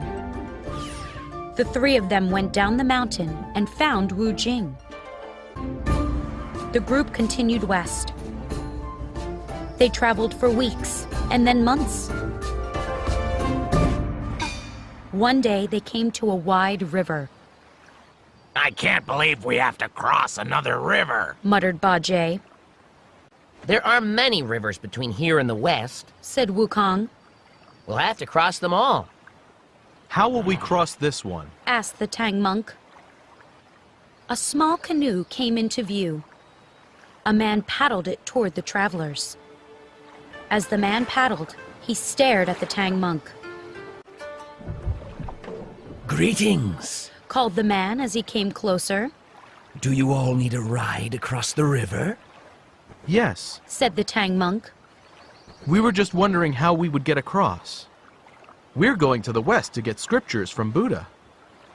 You must be the Tang monk, said the man brightly. I've heard you would pass through this area eventually. Really? Asked the Tang monk. Yes, said the man with a smile. You're famous. He glanced down at his canoe. I would be happy to take you all across. But as you can see, my canoe is not very big. I can take only 2 passengers at a time. As the man talked, Wukong watched him carefully. Something about the man didn't look quite right. The monkey was about to say something when Bajie stepped forward. The Tang monk and I will go first, said the pig. Wukong hesitated. Master, I don't think this is a good idea. The Tang monk frowned. You never trust people, Wukong. This kind man is willing to help us cross the river. The monkey bit his lip as the monk and Bajie climbed into the canoe. They sat down, and the man paddled away from shore. Wukong watched the canoe glide across the river. When it was about halfway across, Wukong noticed something. Am I imagining things, or is the canoe sinking? Asked the monkey. Wu Jing looked. You're not imagining things. He said. It is sinking. The two of them watched as the canoe slipped under the surface of the water. Wukong stamped his foot. That man kidnapped Master and Bajie. I knew he looked suspicious.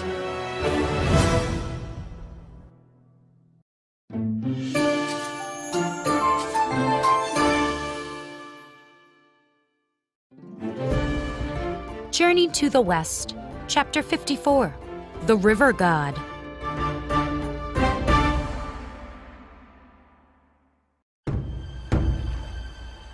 Wukong stared at the river. I should have stopped Master from getting in that canoe. But whenever I warn him about someone, he doesn't believe me. Wu Jing nodded. I'll find out where that man took our friends. The purple spirit dived into the river. He soon came to a palace. A sign on the gate read, "Home of the Black River God." Wu Jing tapped on the door with his spear. Open up! The door opened, and a lizard peeked out. What do you want? Asked the lizard. I'm looking for my companions. Said Wu Jing. One is a monk and the other is a pig. They were kidnapped by a man. They were kidnapped by me. Said the lizard. You? Said Wu Jing. Yes. The lizard smiled. I plan to eat the Tang monk and live forever. Wu Jing struck at the lizard with his spear. The lizard spun around, blocking the spear with his tail. The force nearly knocked Wu Jing over. Right away, the lizard was on top of him. Get off me! Shouted Wu Jing. He shoved the lizard. The lizard attacked again. Wu Jing swung his spear and then swam upward. He splashed out of the river and landed next to Wukong. There's a lizard demon down there. Said Wu Jing, breathing heavily. He's very powerful. Wukong was about to respond when he noticed someone nearby. The man from the canoe was walking toward them. The monkey pulled out his iron bar. How dare you kidnap our friends? The man fell to his knees, shaking. It wasn't me. He cried. It was a lizard demon. I am the Black River God, and this is my river. But that lizard pretended he was me. Wukong put the iron bar back in his ear. I believe you, he said. Do you know who the lizard is? I don't, said the river god. He looked even more frightened now. but his uncle is the mighty Dragon King of the Eastern Sea. Wukong laughed. That dragon is a friend of mine. He's also a bit scared of me. I'll go have a talk with him.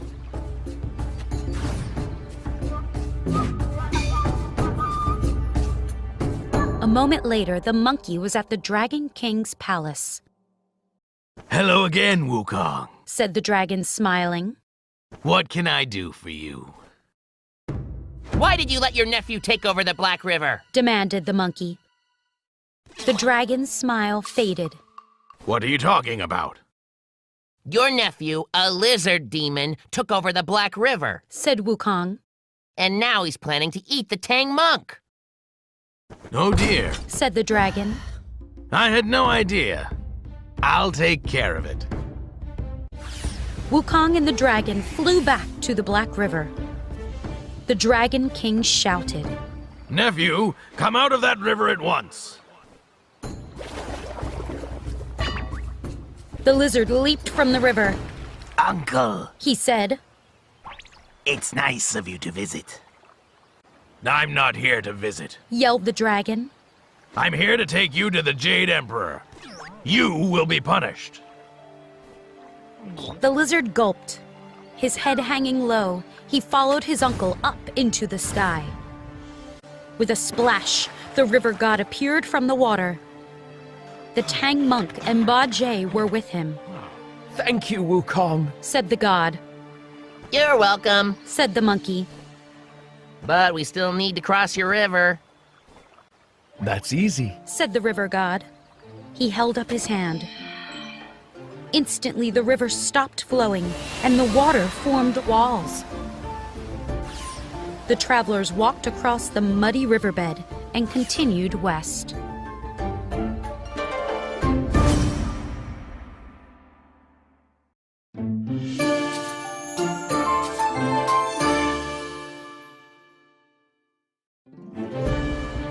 Journey to the West, Chapter 55, The Monks and the Cart.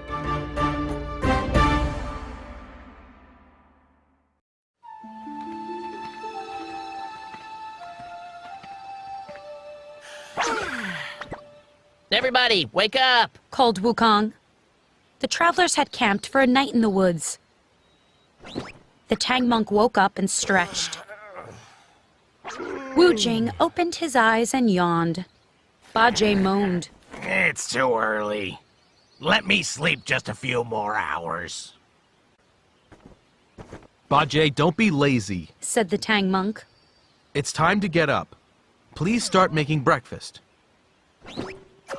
The pig got to his feet. All we do is work. He said.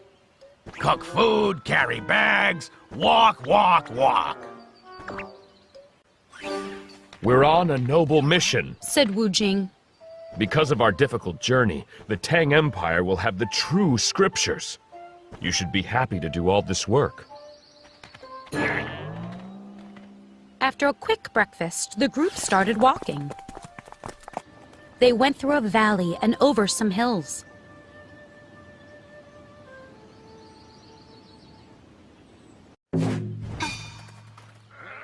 Later that afternoon, they heard yelling. It sounds like some people are in trouble, said the Tang monk. Wu Jing nodded. Yes. I wonder what's going on. You all wait here, said Wukong. I'll go and investigate.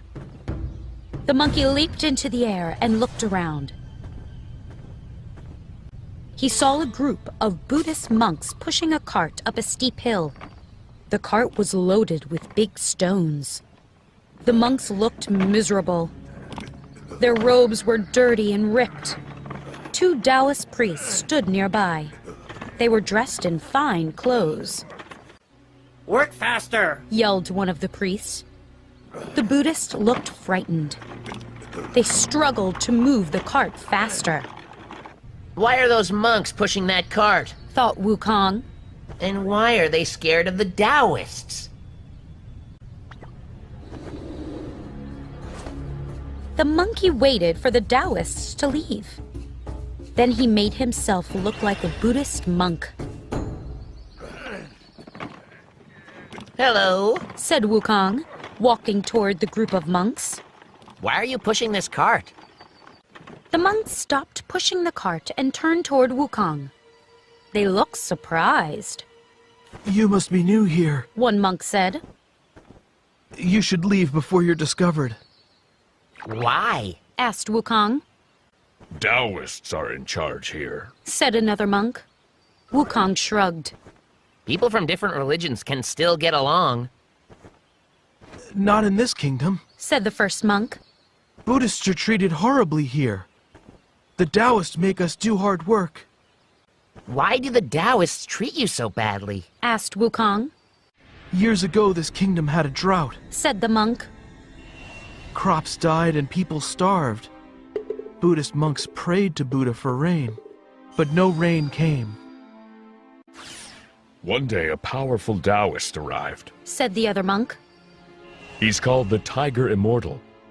He recited prayers, and right away, rain fell. Since then, Taoists have been in charge. They destroyed all the Buddhist monasteries and statues. That's terrible, said Wukong. Those Taoists can't get away with this.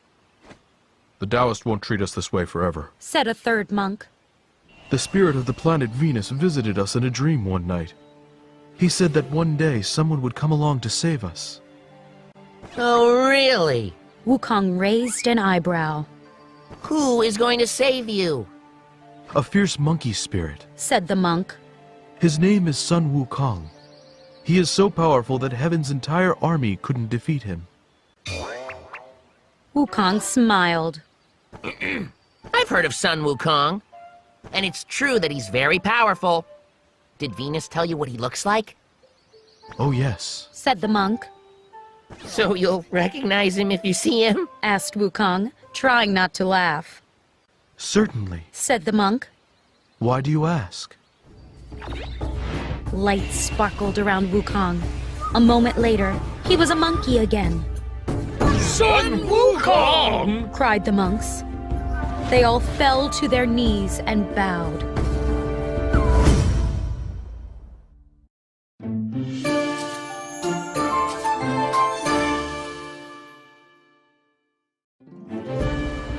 Journey to the West, Chapter 56, The Tiger Immortal.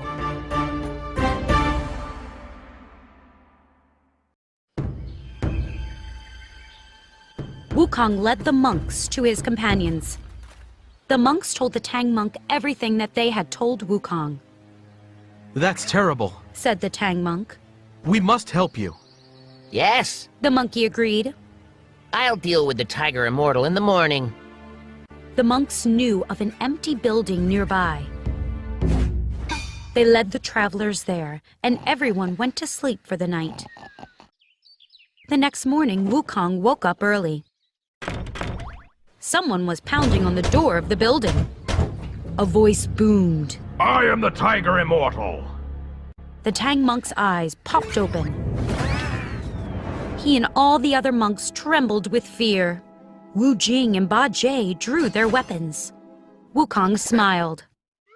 Don't worry, everyone. I'll deal with this villain.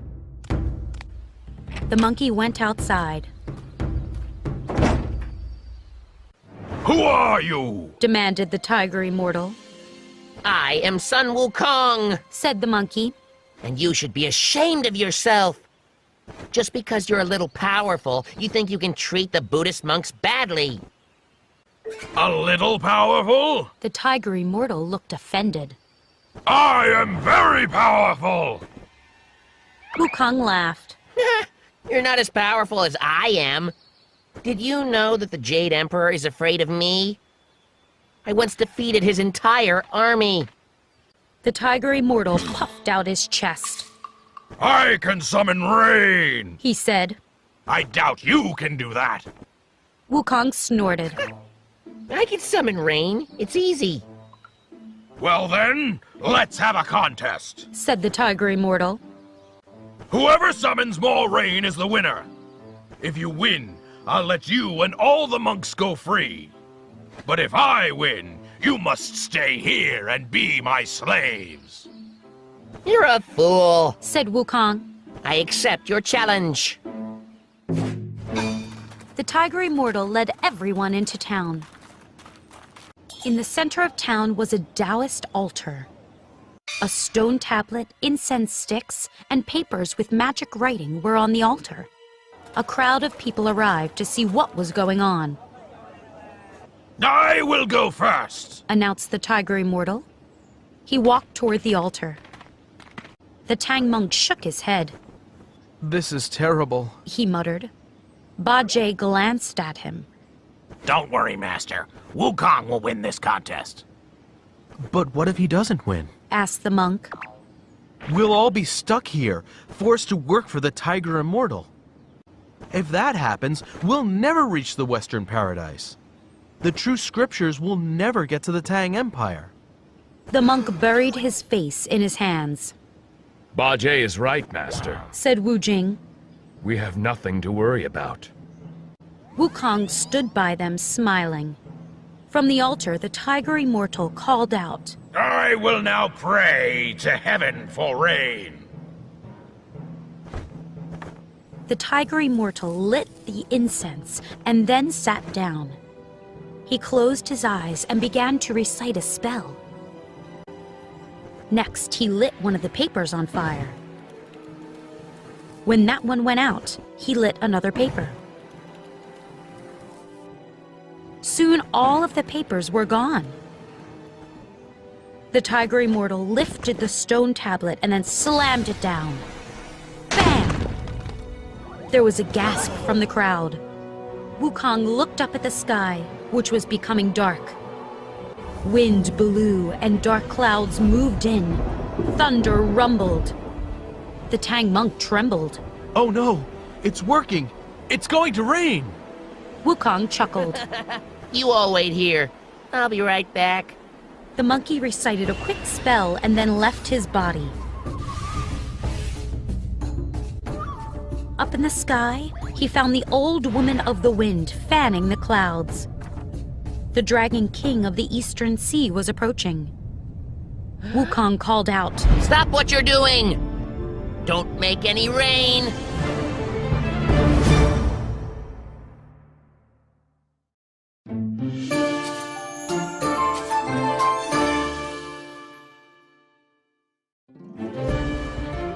Journey to the West, Chapter 57, A Guessing Game.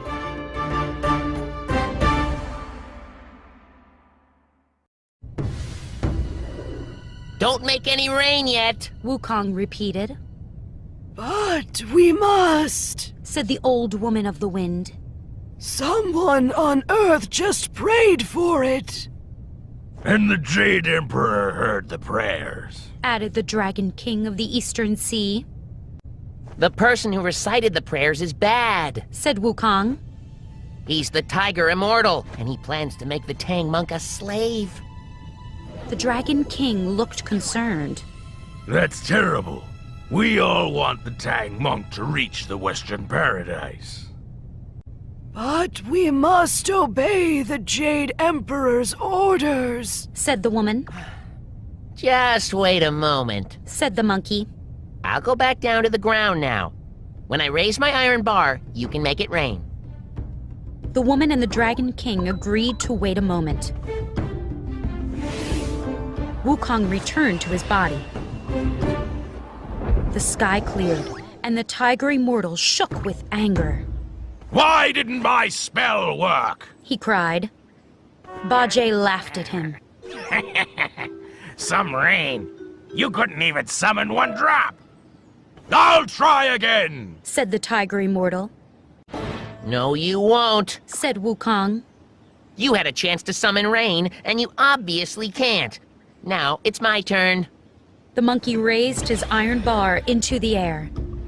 Instantly, clouds moved back in, and thunder boomed. Rain began to pour down. The crowd cheered. The Tang monk sighed. Wonderful! Now all the Buddhist monks will be free. And we can continue our journey. The Tiger Immortal stomped over to Wukong. I want another contest! Wukong laughed. Why would you want another contest? You'll only lose again. The Tiger Immortal ignored the monkey's question. I challenge the Tang monk to a guessing game. The Tang monk's mouth fell open. But... We accept your challenge, said the monkey with a smile. Good, said the Tiger Immortal. I will be right back. He walked away. Wukong, why did you agree to this contest? Asked the Tang monk. I won't win. Don't worry, Master, said the monkey. I'll help you. The Tiger Immortal soon came back with a small box. If you can guess what's in this box, I will let you all go free. As the Tang monk stared at the box, Wukong plucked a hair. Using his magic, he made the hair look like himself. Then he made himself tiny and squeezed through a crack in the box. Inside the box was a ripe peach. Quickly, he ate the peach, leaving only the pit. A moment later, he was standing next to the Tang monk again. Wukong leaned toward the monk and whispered. It's a peach pit. Are you sure? Whispered the monk. How do you know? Stop talking to each other! Said the tiger immortal. What's in the box? I think it's a peach pit. Said the monk nervously. Ha! Said the tiger immortal. You're wrong, monk. It's not just a peach pit, it's a whole peach. I'll show you. The tiger immortal opened the box and showed it to everyone. See? The Tang monk smiled. I was right. It is a peach pit. What? Cried the tiger immortal. He looked in the box and gasped. Who ate the peach? Wukong laughed. The Tang monk guessed correctly. I guess we can leave now. Said Wu Jing. Yes, but we should eat some dinner first. Said Ba Jie. All this talk about peaches has made me hungry. Wukong looked at the tiger immortal. You will set the Buddhist monks free now, right?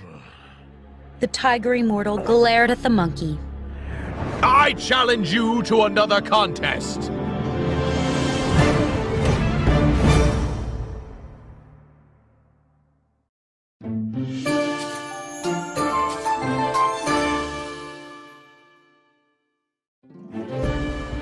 Journey to the West, Chapter 58, The Meditation Contest.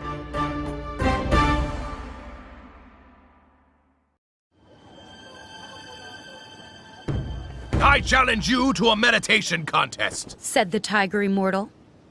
Whoever can meditate the longest without moving is the winner. Wukong gulped. I used to meditate a lot, He thought. but I haven't done it lately. I'm terrible at sitting still. The Tang monk stepped forward. I accept your challenge. Master, are you sure? Asked Wu Jing.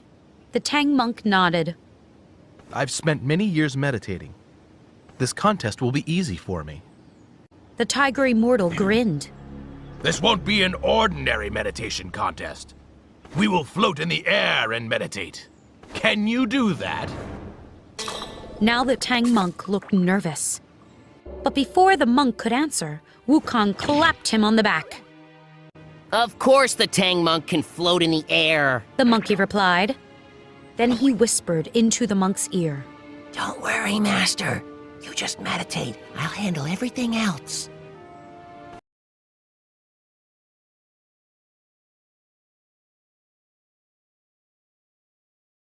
The tiger immortal and the Tang monk went in front of the crowd. They sat down with their legs crossed and their palms facing up.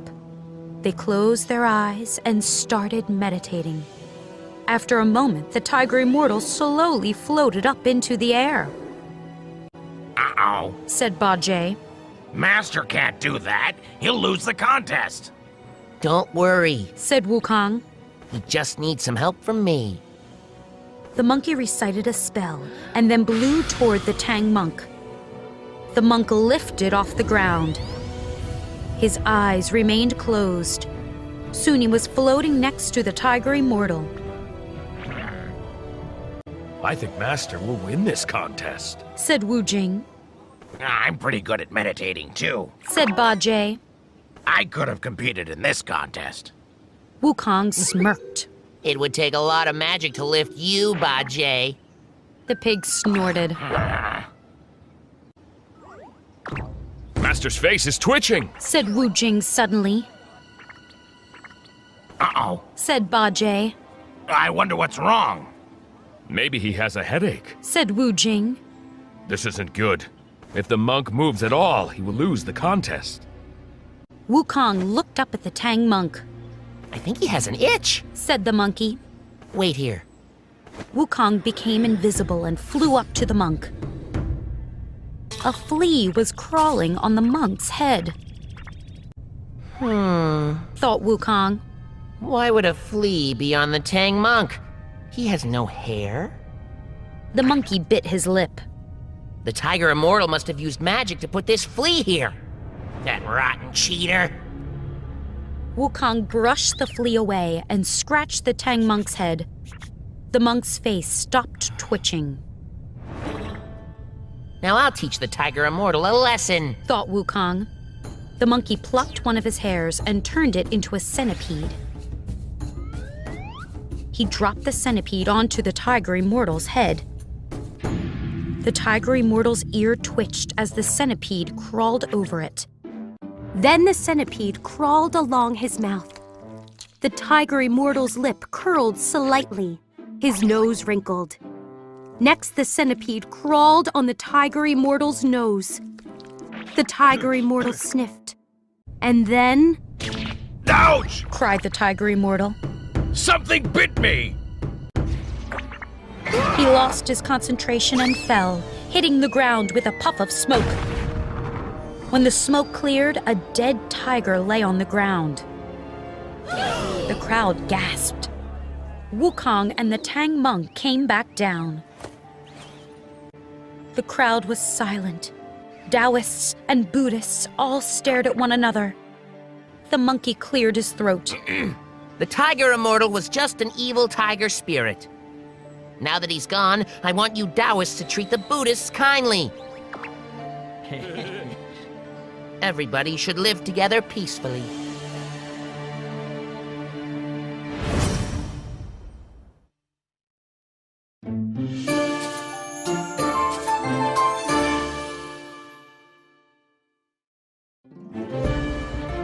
Journey to the West, Chapter 59, Scared Villagers.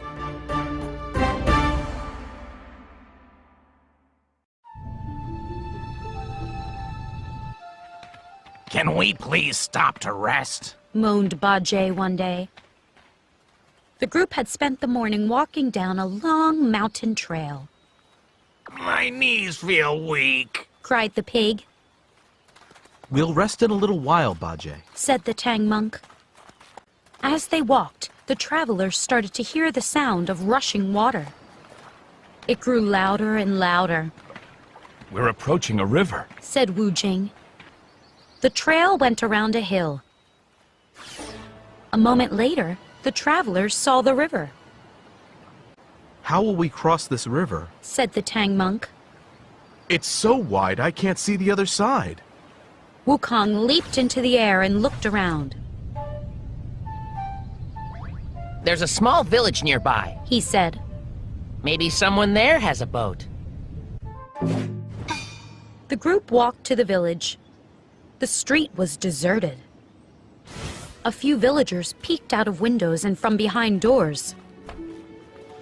They looked scared. A man was getting water from a well. Hello, said Wukong. Startled, the man dropped his bucket down the well and spun around. Who are you? The Tang monk stepped forward. I'm from the Tang Empire.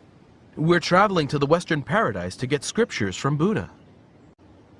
The man relaxed a bit. That's wonderful, We need a boat to get across the river, said Bajie. I don't have a boat, said the man. but someone in the village might. Please come with me. I'll make some tea. My name is Chen. The travelers followed Chen to his home. Inside, they sat down as Chen boiled water for tea. Why does everyone in this village seem so scared? Asked the Tang monk. Chen sighed and sat down. He started to cry. My dear man, said the Tang monk. What's wrong? Did I upset you? No, said Chen through his tears. it's just that life is very bad in this village. A few years ago, a terrible demon arrived. He's always treated us badly, but now things are worse. He demanded that we give him a child. If we don't, he'll destroy our entire village. Tomorrow morning, I must hand over my son. Chen burst into tears all over again. Wukong giggled and then laughed. The Tang monk glared at the monkey. Wukong, why are you laughing? Bajie shook his head. He's cruel, Master. You should recite the tight headband spell. There's no need for that, said Wukong, still laughing. He turned to Chen. I'm not laughing at you, sir. I'm laughing because today is the luckiest day of your life. Chen raised his eyebrows. How am I lucky? You've probably never heard of me, said Wukong. But I am Sun Wukong, the Monkey King. I once defeated the Jade Emperor's entire army. And tomorrow I will save your son's life. Are you a spirit? Asked Chen. Yes, a very powerful spirit, said Wukong. Bring your son out here. I need to look at him. Chen left the room for a moment. When he came back, a small boy was with him. This is my son, said Chen.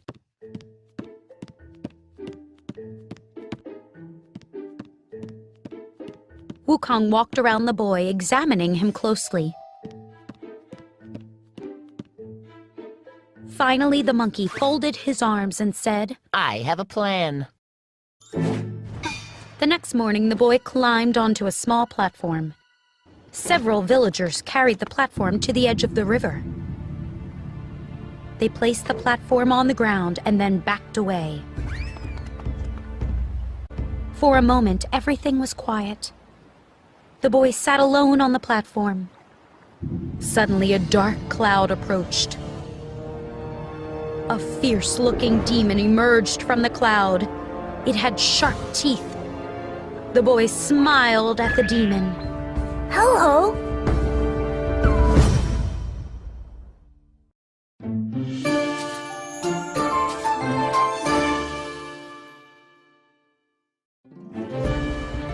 Journey to the West, Chapter 60, Snow.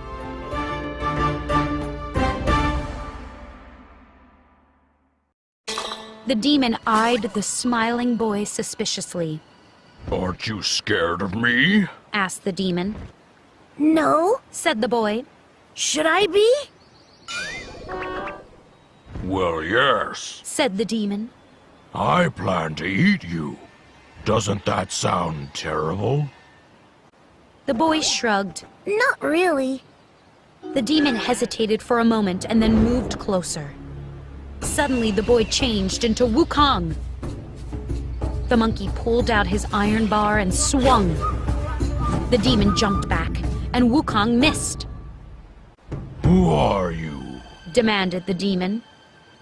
I am Sun Wukong, said the monkey. And you should be ashamed of yourself. What kind of monster eats children? Sun Wukong, said the demon. I thought you were trapped under a mountain. What are you doing here? My punishment is over, said the monkey. I'm traveling to the Western Paradise with the Tang Monk. The demon's eyes lit up. The Tang Monk? Wukong lunged. The demon spun around and disappeared. The monkey returned to Chen's home and told everyone what had happened. Because of you, I still have my son, said Chen. Thank you. You're welcome, said Wukong. But I believe the demon now wants to capture the Tang Monk. So in the morning we must find a boat and leave. Meanwhile, the demon was deep under the water. I must capture the Tang Monk and eat him, he said to himself. It won't be easy with that monkey around. I'll need some magic. Late that night, a cold wind blew. A snowflake drifted to the ground.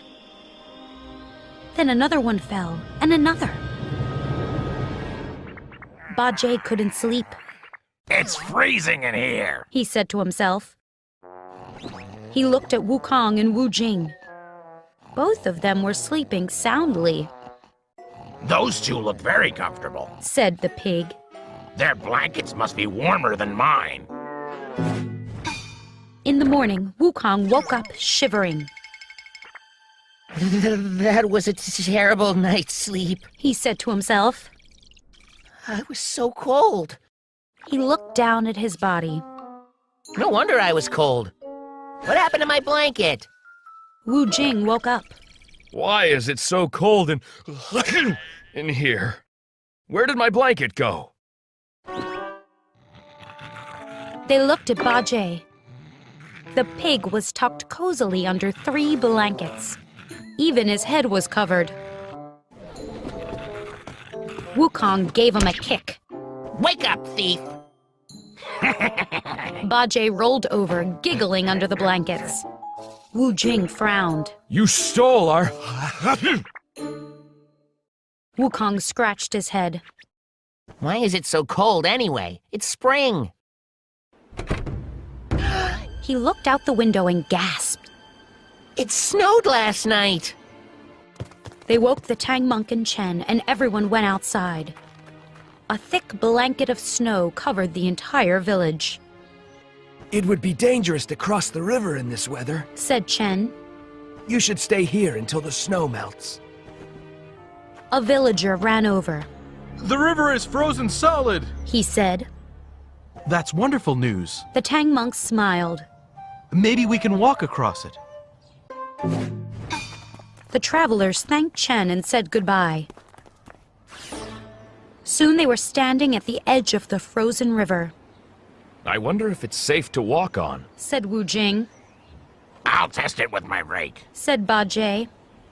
The pig walked onto the ice and raised his rake. Slam!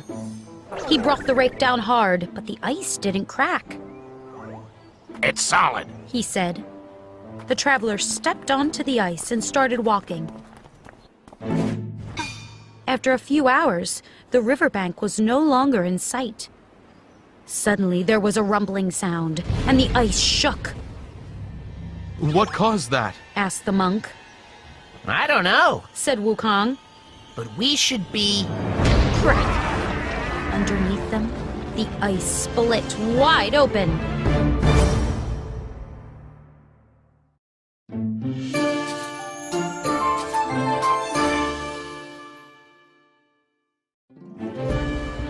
Journey to the West, Chapter 61, The Demon Under the Ice.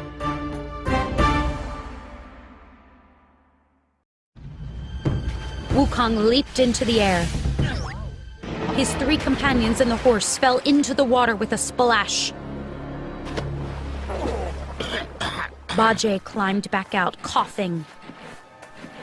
Wu Jing came up next, pulling the horse behind him. Where's the Tang monk? Cried Wukong.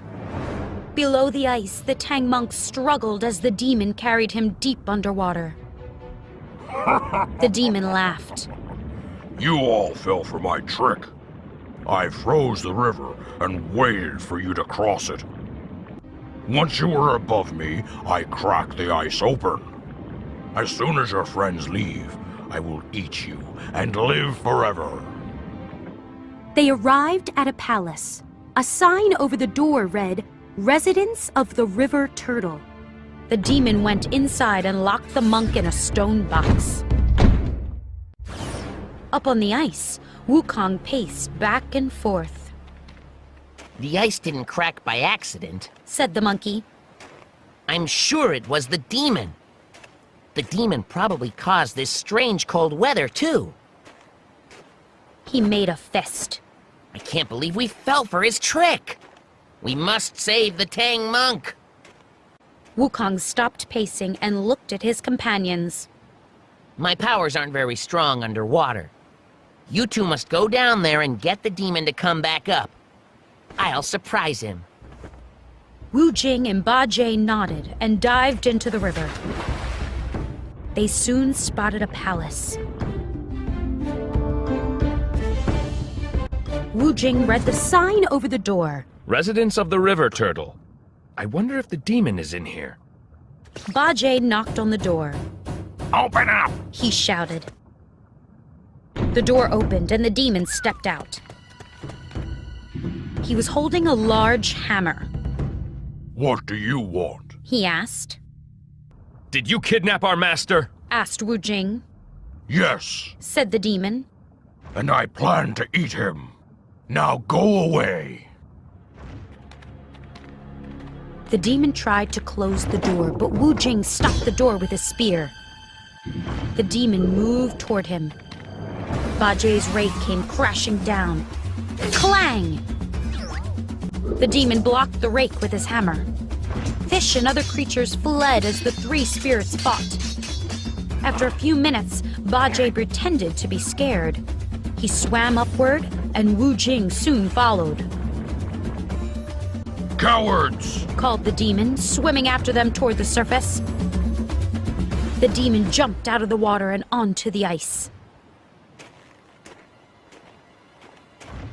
Wukong was waiting for him.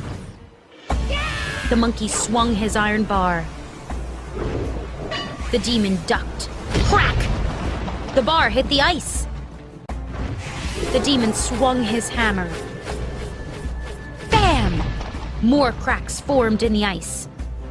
Clang! Boom! Crash! Weapons clashed as the spirits fought on the breaking ice. The demon hit Bajie's legs. Whoa! Cried the pig. He slid across the ice and slammed into Wu Jing. The purple spirit slipped and fell. Ha! The demon laughed and dived back under the ice. Bajie and Wu Jing stood back up. The demon escaped, said the pig. We must stop him before he eats the Tang monk, said Wukong. Go back down there and try to lead him up here again. Wu Jing and Bajie dived into the river. When they reached the palace, they found a huge pile of rocks blocking the door. Bajie struck the rocks with his rake. The rake bounced off the rock pile. The rocks didn't move at all. Wu Jing stabbed at the rocks with his spear. Again, the rocks didn't move. What kind of rocks are these? Cried the pig. Maybe they're held in place with magic, said Wu Jing. They returned to the surface of the river and told Wukong about the rocks. The monkey sighed. We need Guan Yin's help.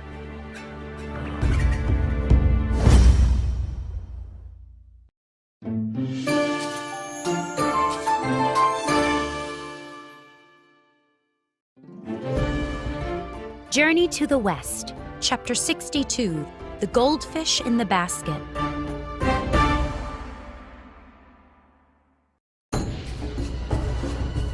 Wukong landed on Mount Podalaka. A young man was meditating in the garden.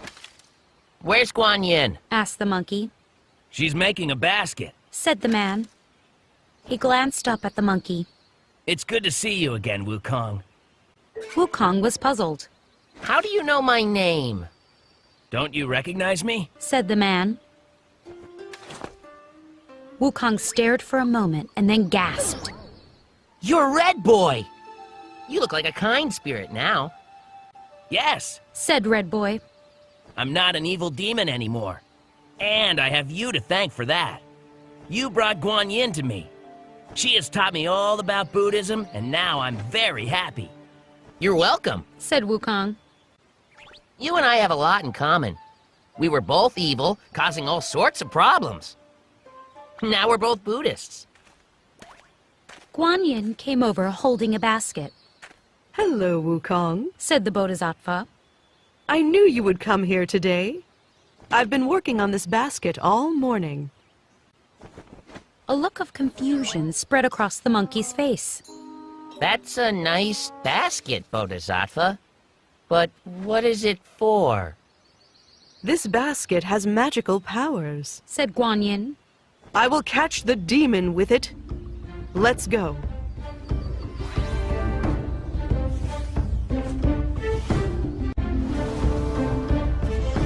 Wukong returned to the river with Guan Yin.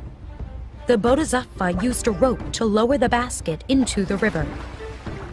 She recited a spell and then waited.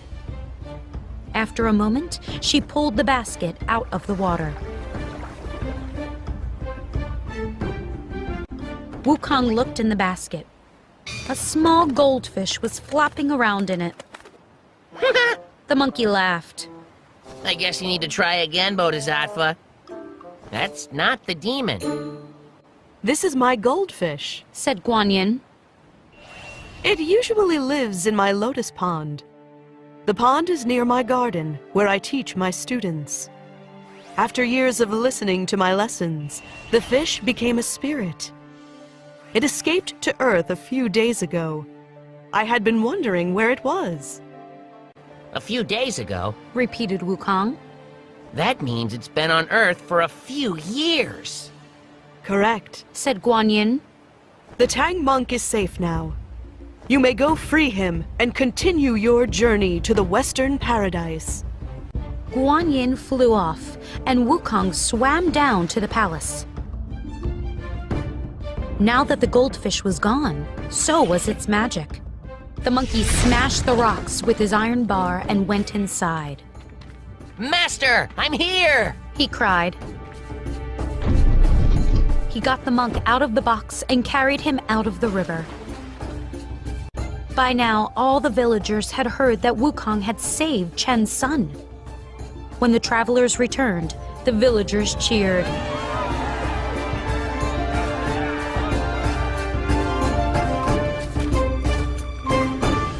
Please stay in our village, said a man. Yes, said an old woman. There's no rush to leave. Stay for as long as you like. Thank you, said the Tang monk. but we can stay only one more night to rest. In the morning we must leave. We still have far to travel. The villagers held a feast for the travelers that evening. By the time everyone went to sleep, it was late. The next morning, the travelers woke to the sound of chopping. What's going on? Asked the Tang monk. They went to the river and found a very busy scene. Several men were chopping down trees. Other people carried tools. We're building a boat for you, said a smiling man. Thank you, said the monk. He and his companions sat down by the water to wait. Suddenly there was a rumble, and waves splashed onto the shore. Everyone stared in fear as a large creature rose from the waves.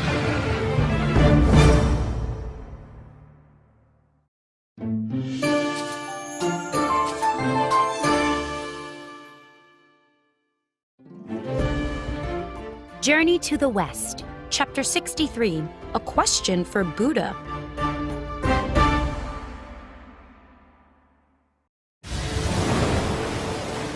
The Tang monk jumped to his feet as the villagers hid behind trees. Wukong, Wu Jing, and Ba Jie pulled out their weapons. A large shell rose from the water. It's a giant turtle, said Ba Jie. The turtle bowed its head toward Wukong. That demon had taken over my house and river. Thank you for getting rid of him. The turtle then looked at the villagers. You don't need to make a boat. I can take the travelers across the river. That's wonderful, said the Tang monk. I'm from the Tang Empire and... I know who you are, interrupted the turtle. You're traveling to the Western Paradise to get scriptures from Buddha. I knew you would cross my river eventually. Climb onto my shell. Wukong eyed the turtle suspiciously. How do we know we can trust you? Demons all along the way are waiting for my master to pass by. They all want to eat him, added Ba Jie.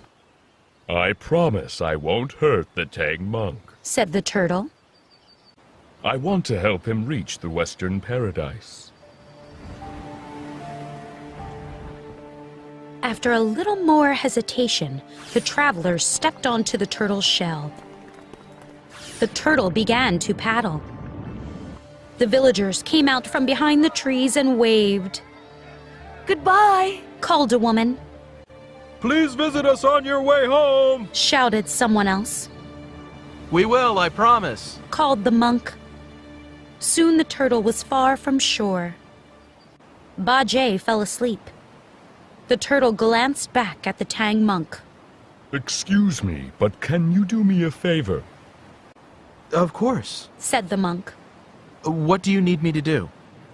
I have been a good Buddhist for over 1,000 years, said the turtle. but sadly I'm still just a turtle. Can you ask Buddha when I will be reborn as a human? The Tang monk nodded. I will ask him. A few hours later, the turtle reached the other side of the river. The travelers stepped onto dry land. Thank you, said the Tang monk. You're welcome, said the turtle. Please don't forget to ask Buddha about me. The turtle disappeared under the water. The Tang monk climbed onto the horse, and the group continued on the road.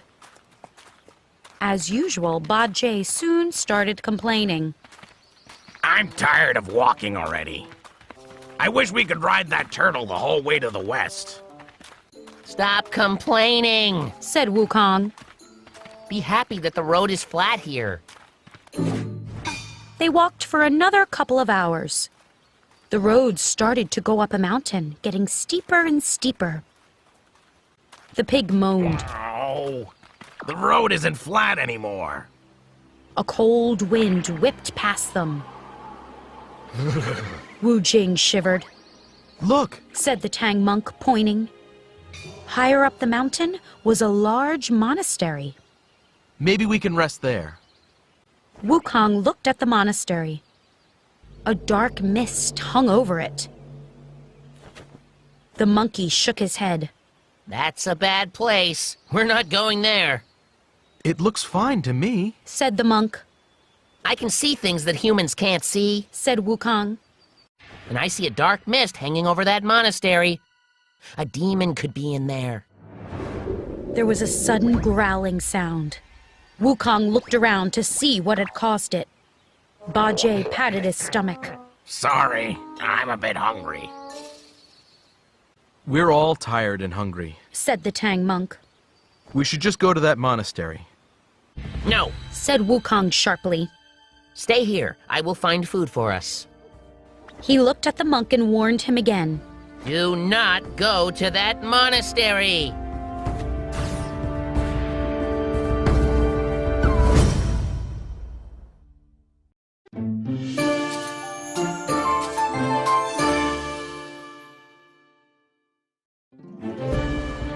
Journey to the West, Chapter 64, Magnificent Silk Vests.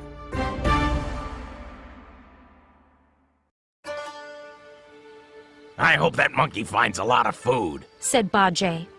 I'm hungry. The Tang monk shivered and hugged himself. I'm so cold, he said. He looked up at the monastery again, and then back at his companions. Do you two believe there are demons up there?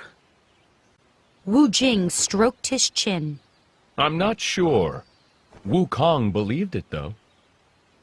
Ba-Jay snorted. Wukong is too careful. He's always worried that we'll bump into a demon. His stomach grumbled. Oh, I'm starving. Wu Jing looked at the monastery again. That place looks perfectly safe to me. Ba-Jay nodded. It looks warm, too. Maybe the monks there will take us in. It would be nice to get out of this cold, said the Tang monk. That settles it, said the pig. Who cares what that monkey thinks? What does he know? Let's go up there, get warm, and eat some food. The Tang monk climbed back onto the horse, and the three travelers headed toward the monastery. When they got there, no people were around, This place is deserted. said Wu Jing. Ba-Jay knocked on the door, but no one answered. Hello? The pig called. Is anybody in there? Again, there was no answer. Ba-Jay looked at his companions. Maybe the monks didn't hear me. His eyes lit up. Maybe they're all in the kitchen cooking food.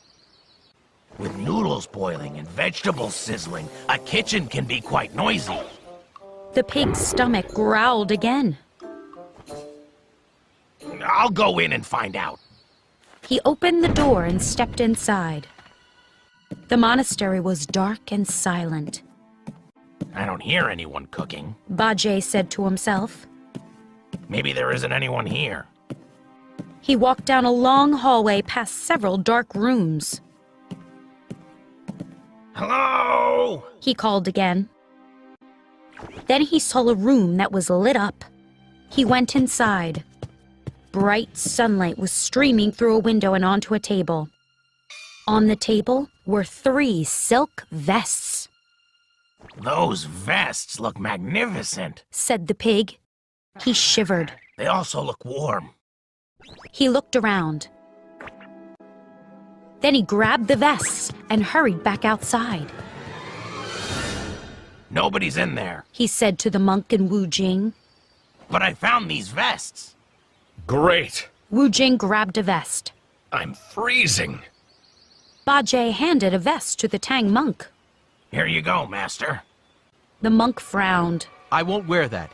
You stole it. I didn't steal it. Said Ba Jie. I borrowed it. The monk glared at him. You must return those vests right away. We can return the vests before we leave. Offered Wu Jing. Right, Bajie? Oh, sure. Said the pig. We can do that.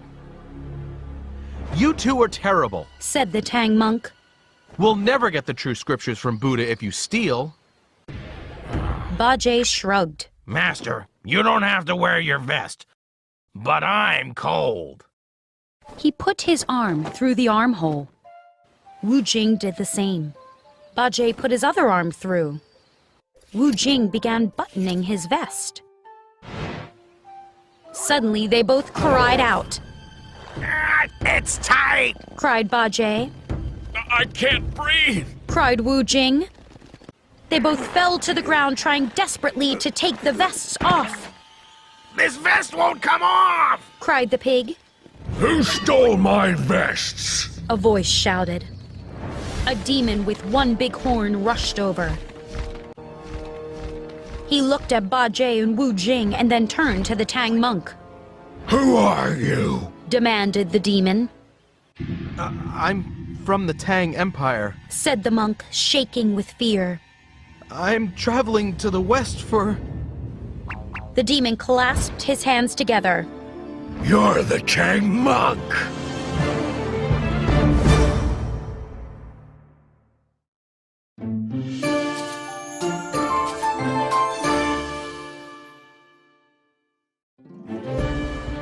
Journey to the West, Chapter 65, The Metal Ring.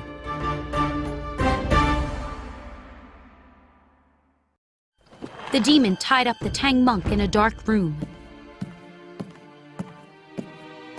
Then the demon dragged in Ba Jie and Wu Jing. They were still trapped in the vests. The demon dumped them in a corner and approached the monk. I've been hoping you would pass my mountain. The demon said with an evil smile. Please let us go. Said the Tang monk. We're trying to reach the Western Paradise. I know where you're going. Said the demon. I also know that I'll live forever if I eat you. Who are you? Demanded Wu Jing from the corner. The demon turned to face him. I am One-Horned Buffalo. Our friend will find us soon. Said Ba Jie. He's very powerful. And when he learns that you kidnapped us, he'll destroy your entire mountain. One-Horned Buffalo smirked. Who is your friend? His name is Sun Wukong. Said Ba Jie. The demon's smirk disappeared. Is he the Sun Wukong who caused trouble in heaven? The demon sounded nervous. Yes, he is. Said Wu Jing. Heaven's entire army couldn't defeat him. Even the Jade Emperor is afraid of him. Ba Jie added. One-Horned Buffalo stood taller. Well, I'm not afraid of him. The demon walked out of the room. Once he was away from the others, though, he grew worried again. That monkey is powerful. He said to himself. I'm going to need my special weapon to defeat him. He lifted his sleeve, revealing a metal ring around his arm. Carrying food, Wukong returned to where he left his friends. When he didn't see them, he looked up toward the monastery. The building was gone. In its place was a dark cave. Wukong shook his head. That monastery was an illusion. A demon must have made it to trick people. He stamped his foot. Why don't my friends believe me when I warn them about demons? He put down the food and rushed to the cave. Open up! Shouted the monkey. If you don't, I'll turn this entire mountain into a pile of rubble! The door flew open, and one horned buffalo stepped out. Why are you yelling? Demanded the demon. It's rude. Release my friends! Yelled Wukong. No, One horned buffalo folded his arms. I'm not going to release your friends. They're criminals. They stole my valuable silk vests. That's a lie, Said Wukong. The Tang Monk is a good and honest man. He would never steal. I can't believe you would even suggest. It was the pig. Said the demon. Oh. The monkey scratched his head. Well, then I believe you. But that doesn't matter. Wukong pulled out his iron bar and swung it at the demon. One horned buffalo dodged the bar, which smashed into the mountainside. Rocks exploded and tumbled down the mountain slope. The demon glared at Wukong. I remember you. The Jade Emperor might fear you, but I don't. He rushed at Wukong and the monkey swung his iron bar again.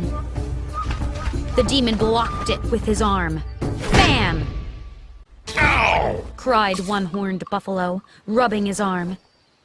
He fell to his knees and turned his back to the monkey. My iron bar is not an ordinary weapon, Said Wukong. It's extremely heavy. He noticed the demon reaching up his sleeve.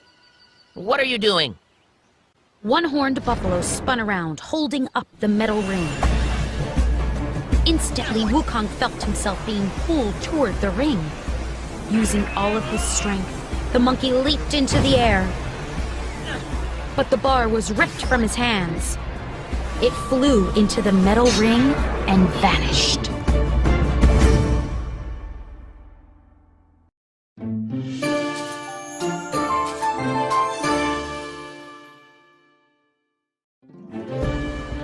Journey to the West, Chapter 66, Help from Heaven.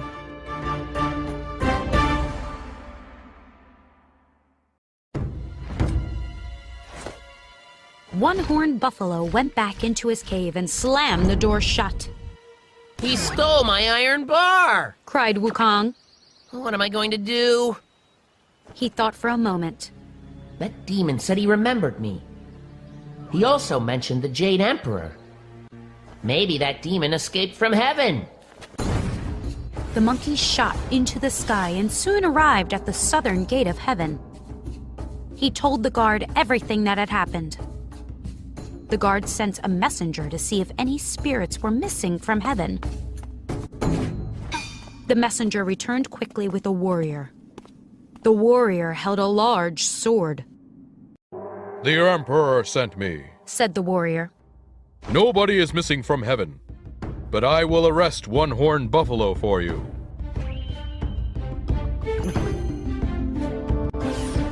Wukong returned to Earth with the warrior.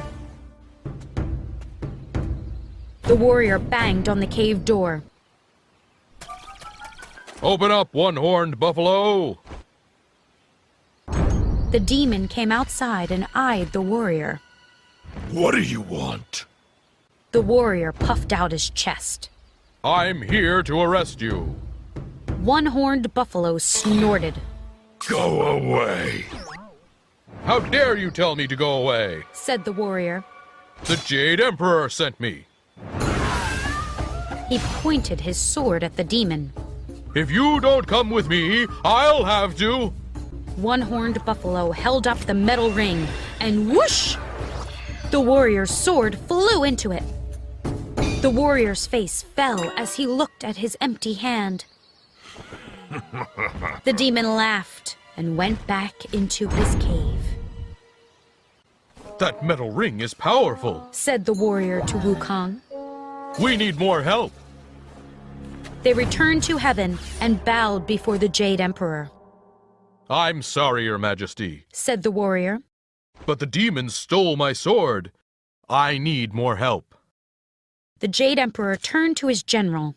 Send a fire god to Earth with these two. A fire god joined Wukong and the warrior. The god held a large, flaming spear. I'll arrest the demon for you. Said the god. The three of them went down to earth and landed on the mountain. The fire god stood in front of the cave door. He held up his fire spear and shouted. Come out, one-horned buffalo. You are under arrest. The cave door opened and the demon stepped outside. Who are you? I'm a fire god sent by the Jade Emperor. Said the god. One-horned buffalo laughed. I'm not afraid of you. The fire god threw the flaming spear at the demon. But once again, the demon held up the metal ring. The spear was gone. The demon returned to his cave. Wukong shook his head. This is bad. The three of them returned to heaven and bowed before the Jade Emperor. Your Majesty, Said the fire god. one-horned buffalo is very powerful. I wasn't able to arrest him.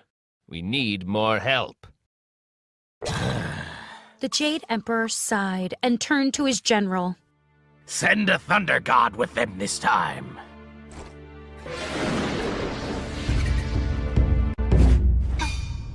Back down on Earth, Wukong watched as the thunder god approached the cave door. Be careful. Warned the warrior. Yes, Said the fire god. the demon's metal ring is very dangerous. The thunder god laughed. Don't worry about me. He turned to the cave door and boomed. One-horned buffalo, you are under arrest! The cave door opened, and one-horned buffalo stepped outside. The thunder god instantly hurled his thunderbolt at the demon. One-horned buffalo held up the metal ring and whoosh! The thunderbolt was gone. The demon looked around at everyone and laughed. Thank you for all the weapons. He went back into his cave and slammed the door shut again.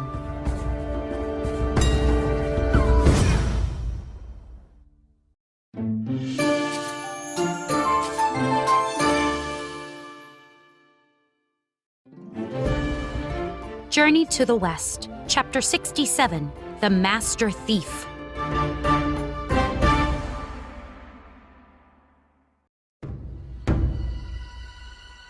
What are we going to do now? Cried Wukong. One-horned buffalo stole all our weapons. The warrior rubbed his chin. He looked very serious. We can't go back to the Jade Emperor. He'll be angry if he finds out we couldn't arrest the demon. You're right. Said the fire god. We need a different plan. It's getting dark out, almost nighttime. Maybe one of us can sneak into the cave and steal that metal ring. The thunder god smiled. I know who's perfect for that job. The others all looked at the god. One of us is a master thief. The thunder god continued. He once stole all the peaches from the royal peach garden. Now everyone looked at Wukong. The monkey pretended to laugh. Yes, it's true. I used to steal things, but I know now that stealing is wrong. However, I will steal that metal ring because I need to save the Tang monk. You all wait here. The monkey turned himself into a tiny bug and flew into the cave. He went down a long, dark tunnel, followed by another tunnel. Then he heard a one-horned buffalo. Wukong flew toward the voice. The demon was sitting on the edge of a bed, talking to himself. The metal ring was still on his arm. It's time for bed, said the demon with a yawn. I hope I can eat the Tang Monk tomorrow. I couldn't eat him today because of that annoying monkey and his friends from heaven. The demon lay down and was soon asleep. Wukong flew over and landed on the demon's arm. I'll bite his arm, thought the monkey. He'll get itchy and have to take off the metal ring. Wukong bit the demon's arm again and again. The demon rolled over and mumbled in his sleep. Bugs. Itchy. He scratched his arm. Wukong bit him some more. The demon scratched and scratched, but he didn't take off the metal ring. This isn't working, thought Wukong. He was about to leave the room when he spotted some things in the corner. He gasped. Our weapons! Quietly, he changed back into himself. He made his iron bar small and put it in his ear. Then he grabbed the flaming spear, the thunderbolt, and the sword. Outside the cave, the others were waiting. The warrior made a fist. I hope Wukong steals that metal ring. I'm so angry at that demon. So am I, said the fire god. I can't believe he stole my fire spear. The thunder god held up a hand. Shh, the door is opening. The three of them held their breath. When they saw Wukong peek out, they were relieved. Did you get the ring? Asked the thunder god. No, but look! The monkey held up the weapons.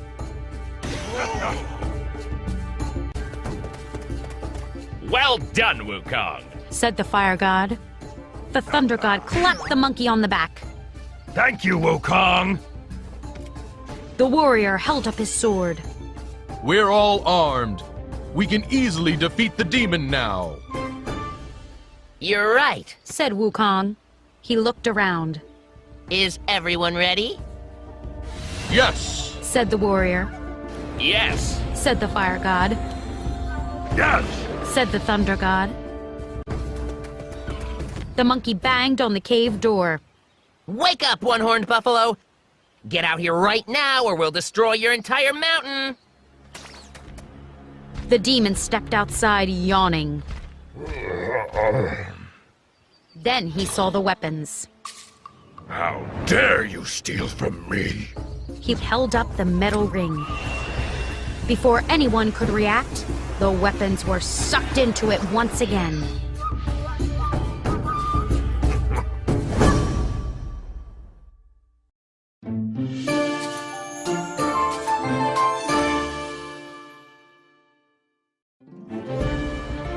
Journey to the West, Chapter 68, The Woman in the Crowd.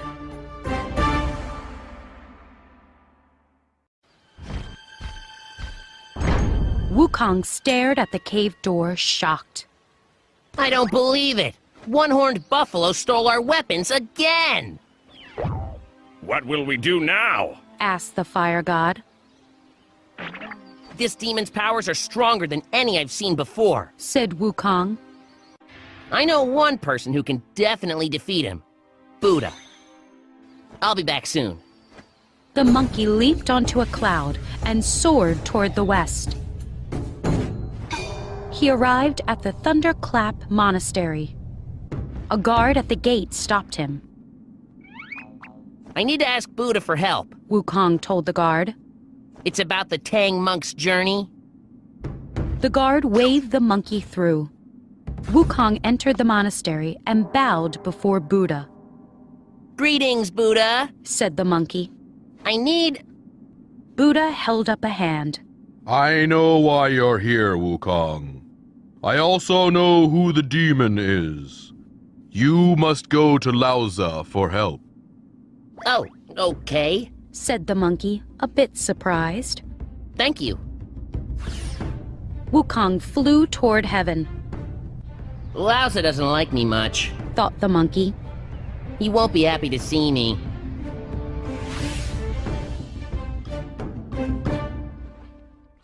When Wukong arrived at Lausa's house, the sage frowned. What do you want, Wukong? Asked Lausa. Buddha told me to come here. Said Wukong. The Tang monk was captured by a demon called One-Horned Buffalo. Oh dear, Said Lausa. Do you know him? Asked the monkey. Lausa nodded. he's my green buffalo. I didn't realize he'd escaped. Well, he did. Said Wukong, getting annoyed. And he's planning to eat the Tang monk. Your buffalo also has a metal ring. Every time we try to fight him, the ring sucks in our weapons. Lausa held up his hands. Okay. I can capture the buffalo. Don't worry. The sage went into another room. When he came back, he was holding a fan. Let's go. Wukong and Lausa returned to the mountain. Buffalo! Shouted Lausa. Get out here right now! The door flew open, and one-horned buffalo stepped outside. His face fell when he saw Lausa. Lausa raised the fan and brought it down fast. A fierce wind nearly knocked over one-horned buffalo. The demon pulled off the metal ring and flung it at Lausa. The sage caught it and brought the fan down once more. The wind knocked over the demon, and he turned into a large green buffalo. The buffalo stood up and snorted. Lausa tucked the fan and the ring into his robe. Then he climbed onto the buffalo and rode up into the sky. Wukong went into the cave, and the warrior and two gods followed. They soon found their weapons. The gods and I will return to heaven now, Said the warrior. Good luck with your journey, Wukong. Thank you. Said the monkey. Wukong found his companions deep in the cave. What took you so long? Cried Bajie.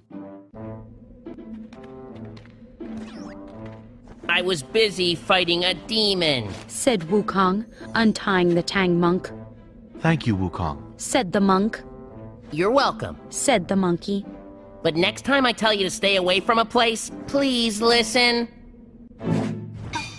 A few weeks later, the travelers arrived at a busy city.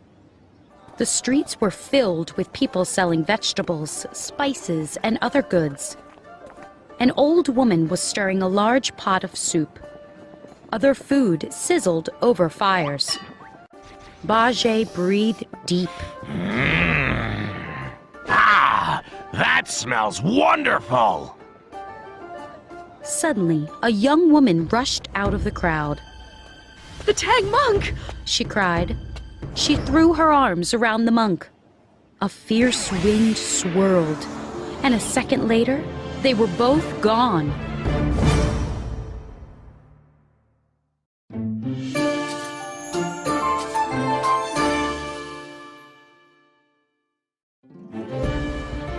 Journey to the West, Chapter 69, The Stabbing Pain.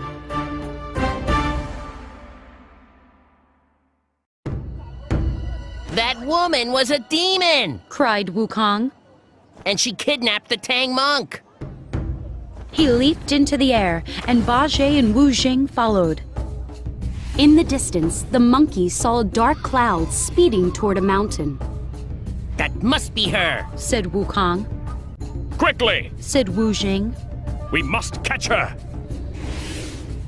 They raced after the cloud, which disappeared when it reached the mountain. They soon arrived at the mountain and found a cave. Its door was closed. Wukong pounded on the cave door. Open up! He yelled. The door flew open, and the woman came out. Who are you? Demanded the woman. Why are you pounding on my door? Release our master! Shouted Wukong, ignoring her questions. The woman laughed. Don't tell me what to do. The monkey attacked. The woman spun around fast, blocking his iron bar and striking back with fury. You shouldn't have come here. She shouted as she fought. Even Buddha is afraid of me. Bajie tried to hit her with his rake, but missed. The woman was now spinning faster and faster. She's faster than a tornado! Cried the pig. Wukong leaped at the woman. Suddenly, he felt a stabbing pain. Cried the monkey, grabbing his head.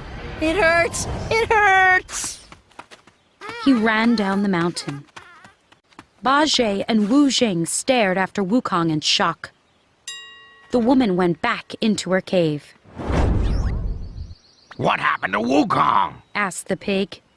Nothing hurts him except for the tight headband spell. I don't know, said Wu Jing, scratching his head. They went down the mountain and found the monkey crouching by a stream. He was still holding his head.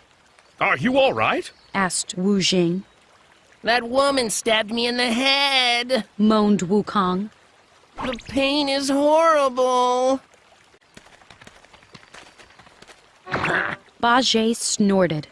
You're always bragging about how tough you are. Now you're crying about getting stabbed in the head? It hurts! Shouted the monkey. Wu Jing moved closer. Let me see where she stabbed you. Wukong lowered his hands. There was no injury. Bajie laughed. He's fine. He just wants us to feel bad for him. The monkey glared at the pig. I'm telling you, it hurts! He took a deep breath. The pain is going away now, though. Let's go back up there and fight her again. The three companions returned to the cave. Wukong, you stand back, said Bajie, laughing. I don't want you getting hurt again. Wukong clenched his teeth. The pig hit the door with his rake. Smash! The door exploded. The woman ran outside.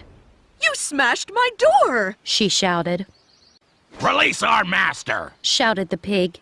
Or we'll smash your entire mountain! The woman spun around faster and faster.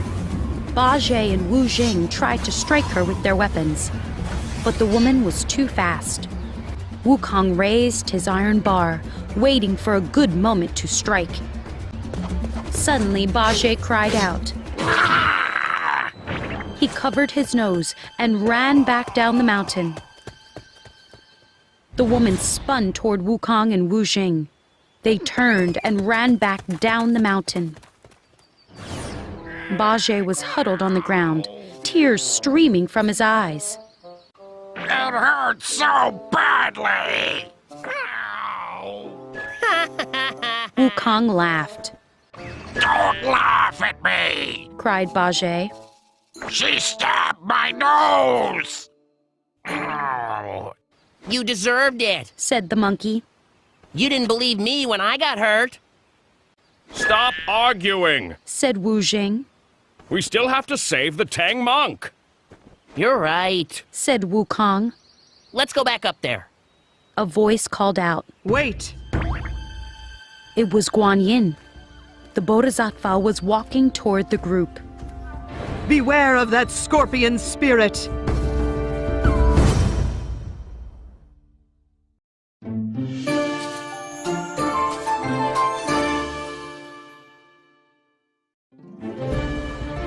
Journey to the West, Chapter 70, The Star Lord.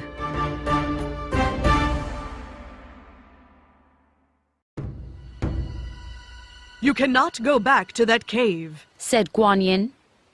But we must go back, said Wukong. That woman kidnapped the Tang monk. Guan Yin shook her head. That woman is a scorpion spirit. She is very dangerous. She sure is. Cried Bajie. What did she stab us with anyway? It was her stinger that stabbed you, said Guan Yin. Wukong shuddered, thinking about the pain he'd felt. I won't go near her, said Guan Yin. Even Buddha is afraid of her. He was teaching his students one day and saw that scorpion creeping toward him. He tried to move it away, but it stung him. The pain was horrible. He told his guards to capture the scorpion, but it escaped to Earth. Wukong started pacing. What are we going to do then? We must save the Tang monk. Go to heaven and ask the Star Lord for help, said Guan Yin. The Bodhisattva then disappeared in a flash of light. A little while later, Wukong stood at the southern gate of heaven. Greetings, Wukong, said the guard. I must speak with the Star Lord, said the monkey. The guard told Wukong the way to the Star Lord's palace. A few minutes later, the monkey knocked on the palace door. Wukong, said the Star Lord. What can I do for you? I need your help, said Wukong. I'm traveling to the Western Paradise with the Tang monk, but he was captured by a demon. Guan Yin said you can help me. The Star Lord looked confused. I don't know why you need my help. I've heard you're quite strong. What kind of demon is it? It's a scorpion spirit, said the monkey. Oh, said the Star Lord, nodding. I understand now. Lead the way. We must hurry. Wukong led the Star Lord out of heaven and down to Earth. They landed on the mountain, where Bajie was still rubbing his nose. The Star Lord is here to help us, said Wukong. The Star Lord looked at Bajie's nose. I can heal that for you. Bajie walked over to the Star Lord, who then blew on the pig's nose. The injury healed instantly. Thank you, said the pig, smiling. I was stabbed too, said Wukong. But the stinger didn't leave a mark on me. He grinned at Bajie. I'm much more powerful than the pig. Bajie frowned. I have special magic that I'll use to defeat the scorpion, said the Star Lord. You just need to get her to come outside. Everyone went up to the cave. Bajie and Wu Jing hid behind some rocks. Wukong stood in front of the cave entrance and shouted, Release our master right now! Then he ran as fast as he could away from the cave. The woman rushed out of the cave, spinning wildly. Suddenly, the Star Lord turned into an enormous rooster. The rooster crowed, and the sound echoed through the mountains. The woman screamed and held her hands over her ears. The rooster crowed again, and the woman disappeared in a puff of smoke. In her place was a dead scorpion. Wukong ran into the cave. He found the Tang monk sitting at a table. The monk's eyes lit up. Wukong, thank you for saving me. The monkey smiled. As long as I'm protecting you, no demon will ever harm you. The Tang monk shook his head. That woman didn't want to harm me. She wanted to marry me. The monk sighed. But I told her that I'm a Buddhist monk and I will never marry. My only goal is to reach the Western Paradise.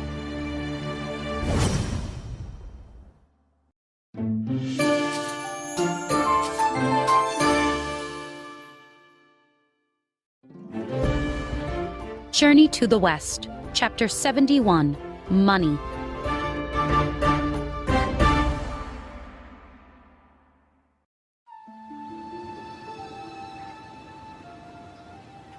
I'm hungry. Bajie moaned. His stomach grumbled loudly. Can we stop walking? We'll stop for lunch soon. said the Tang monk. The weather is nice, and the road is smooth. I want to keep moving. I'm eager to reach the Western Paradise. Wukong laughed. Master, I don't know why you're still going there. You should have married that scorpion spirit instead. The Tang monk frowned, That's not funny, Wukong. I agree with Wukong. said Ba Zhe. I would have gladly married her. Wu Jing raised an eyebrow. I doubt she would have married you. Why not? Ba Zhe puffed out his chest. I'm very handsome. Everybody laughed, including Ba Zhe. They had continued for another hour when the pig complained again. My legs are tired, He said, We'll stop at the next village. said the Tang monk. Ba Zhe sighed. I hope we reach the next village soon. I know how we can get there soon. Said Wukong with a laugh. The monkey smacked the horse, which shot forward. Wukong! Cried the Tang monk, hanging on tightly. When the horse finally stopped running, the monk was far ahead of his companions. A group of nasty-looking men stood in front of him, Give us all your money. said a man with an axe. The Tang monk shook with fear. Wukong was already running over, Don't you dare harm my master! shouted the monkey. Who are you? Asked the man. My name is Sun Wukong. Give me your money, Sun Wukong. Said the man. I don't have much money. Said the monkey. You'd better give me yours. The man's face turned red. I'm not going to give you money. Let's make a bet then. Said Wukong. He pulled out his iron bar, which quickly grew to the height of a person. The men looked nervous. The monkey stood the bar on the ground. If you can pick this up, we'll give you all of our money. You're a fool. Said the man with an axe. I'm sure I can pick that bar up.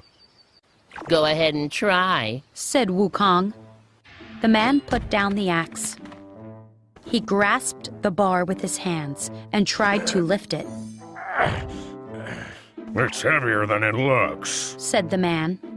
He tried to lift the bar again. Sweat poured down his red face, but the bar didn't budge. Now it's my turn. Said Wukong. He lifted the bar over his head and twirled it around. His eyes flashed with anger. He got ready to strike the man. Wukong, don't! Shouted the Tang monk. The man took a step back. Suddenly, the bar dropped from Wukong's hands. Ah! Cried the monkey, holding his head. He fell to his knees as the Tang monk quietly recited the tight headband spell. The robbers glanced at one another and then ran away. When the monk stopped reciting the spell, Wukong was furious. Why did you do that? He cried, They were going to. You must not hurt people. commanded the monk. I destroy demons all the time. Said the monkey. It's fine to hurt demons, but you must not hurt people. The monk sighed. You're still evil, Wukong. I can't bring you to the Western Paradise. You must leave. But you need me, Master. Wukong insisted. I refuse to leave. Go, Said the Tang monk. or I'll recite the tight headband spell until your head explodes. Wukong could see that the monk wasn't going to change his mind. With tears in his eyes, the monkey leaped into the air and was gone.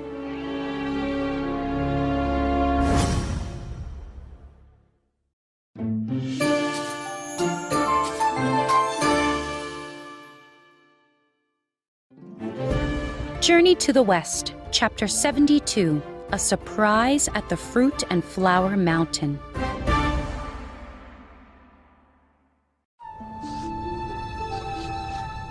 Wukong went straight to Mount Potolaka.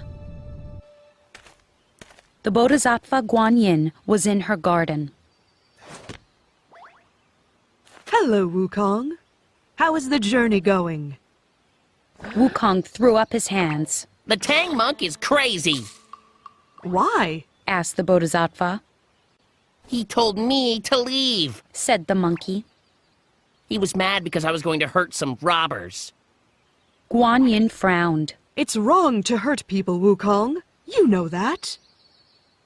I hurt demons all the time, said Wukong. That's different, said Guanyin. Demons are evil, and you're doing a good thing when you get rid of them.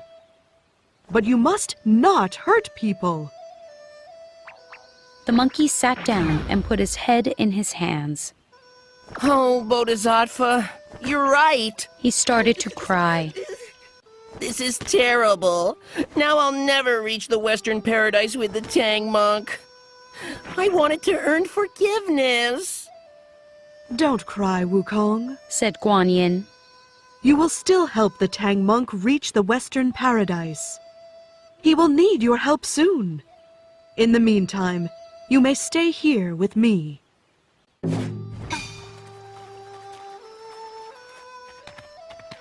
Bajie dropped the bags. Let's rest here, he said. I'm starving. The Tang monk climbed down from his horse and stretched. The horse drank from a stream, while Bajie looked in a bag. We're out of rice, said the pig. We'll have to beg for food somewhere, said Wu Jing. He looked at the monk. Master, you wait here while Bajie and I find a village. The monk's two companions flew off. The monk sat down in the grass next to the road and closed his eyes. He had nearly dozed off when he heard a voice. Master! It was Wukong. The Tang monk glared at the monkey. Why are you here, Wukong? The monkey fell to his knees. I'm begging you, please let me join you again. No, said the monk.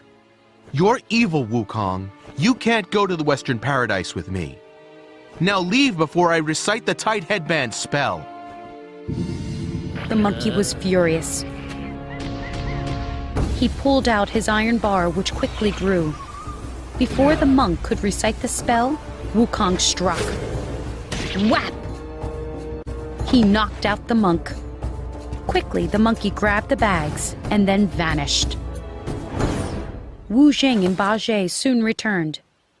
They found the Tang monk sitting by the road, rubbing his head. Master? Cried Wu Jing. What happened? Where are the bags? Asked Bajie, looking around. Wukong returned, said the Tang monk. He begged me to let him join us again. I said no, and then he attacked me. That's terrible, said Wu Jing. That rotten monkey. Bajie stomped his foot. We can't let him get away with this. He probably went home to the Fruit and Flower Mountain. I'll go there and deal with him, said Wu Jing. Bajie gave Wu Jing directions to the Fruit and Flower Mountain. When Wu Jing arrived there, he found Wukong near the waterfall. Wukong! Shouted Wu Jing. Why did you attack Master? The monkey looked at Wu Jing blankly. Who are you? Wu Jing raised an eyebrow. What are you talking about? You know who I am. No, I don't, said Wukong. I'm Sha Wu Jing. We were traveling to the west together. I'm going to the west, but not with you, said Wukong. He pointed to a group of figures. I'm going with them. Wu Jing looked over. A monk who looked exactly like the Tang monk sat on a horse. A pig stood next to the horse. Bajie? Said Wu Jing. Just then, he saw a purple figure walk over to the horse. Wu Jing gasped in shock. That's me!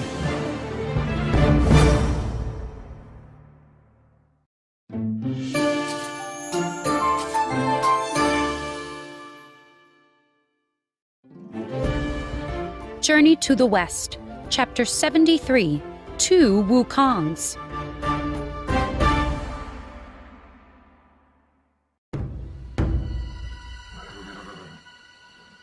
Wu Jing watched as the fake Wu Jing fed the horse some hay. I don't know how you made fake versions of us, Wukong, said the purple spirit. but you won't get the true scriptures without the real Tang monk. Wukong folded his arms. Oh, yes, I will. Wu Jing leaped into the air and flew south. I'll tell the Bodhisattva what Wukong is doing. He thought. She can stop him. When Wu Jing arrived at Mount Potalaka, he was even more shocked. Wukong was meditating in the Bodhisattva's garden. Wukong! Cried Wu Jing. How did you get here so fast? What are you talking about? Asked the monkey. Guan Yin came out of her pagoda. Wu Jing, what are you doing here? The purple spirit bowed. Bodhisattva, I must speak with you. Wukong has made fake versions of me, Bajie, and the Tang monk. He's planning to make the journey without us. What? Shouted Wukong. Wu Jing glanced at the monkey. I just saw him on the Fruit and Flower Mountain. I don't know how he got here before me. You're lying, yelled Wukong. Guan Yin smiled. You're mistaken, Wu Jing. Wukong has been here the whole time. Wu Jing was surprised. He has? Guan Yin nodded. Wukong made a fist. Someone is pretending to be me, and he's living on my mountain. I'm going there right now. I'm going to destroy him. I'll go with you, said Wu Jing. Wukong and Wu Jing soon arrived on the Fruit and Flower Mountain. The monkey's eyes burned with anger when he saw the fake Wukong. Who are you? Demanded Wukong. Who are you? Asked the fake Wukong. I am Sun Wukong, king of the Fruit and Flower Mountain. No, said the other monkey. I am Sun Wukong, king of the Fruit and Flower Mountain. Furious, Wukong pulled out his iron bar.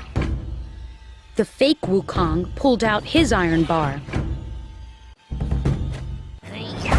Wukong attacked, and so did the fake Wukong. Clang! The ground shook as the iron bars crashed into each other. The two monkeys fought with fury. Wu Jing watched as one Wukong struck the other. Crack! The other Wukong blocked the bar and swung back. Bam! Wu Jing, help me! Cried one Wukong. Wu Jing raised his spear and was about to enter the fight. The other Wukong shouted, No, Wu Jing, help me! Wu Jing looked from one Wukong to the other. Who is the real Wukong? I am! Shouted one Wukong as he struck at the other. No! Shouted the other Wukong, blocking the first one's attack. I am! Don't listen to him! Cried one monkey. Don't listen to him! Cried the other. Wu Jing stamped his foot. Stop fighting! He shouted. Instantly, both monkeys stopped fighting. They looked at the purple spirit. I don't know which one of you is the real Wukong, said Wu Jing. Go to Mount Potalatka. Guan Yin will be able to tell who is who. I will return to the Tang monk to tell him what's going on. The two Wukongs glanced at each other. That's a good idea, said one of them. Guan Yin will easily see that I am the real Wukong. It is a good idea. The other agreed. Guan Yin will easily see that I am the real Wukong. Soon the two Wukongs stood before Guan Yin. She looked carefully at each one. I can't tell which one of you is the real Wukong, she said. One Wukong took a deep breath. Use the tight headband spell. The spell will work only with my headband, the real headband. Yes, said the other one. Use the tight headband spell. The spell will only work with my headband.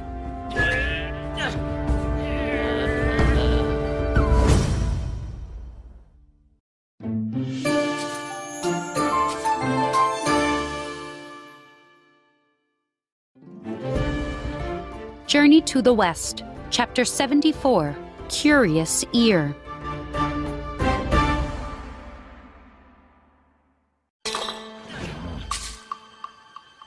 Guan Yin recited the tight headband spell. Both Wukongs fell to the ground, howling in pain. Please stop! They cried.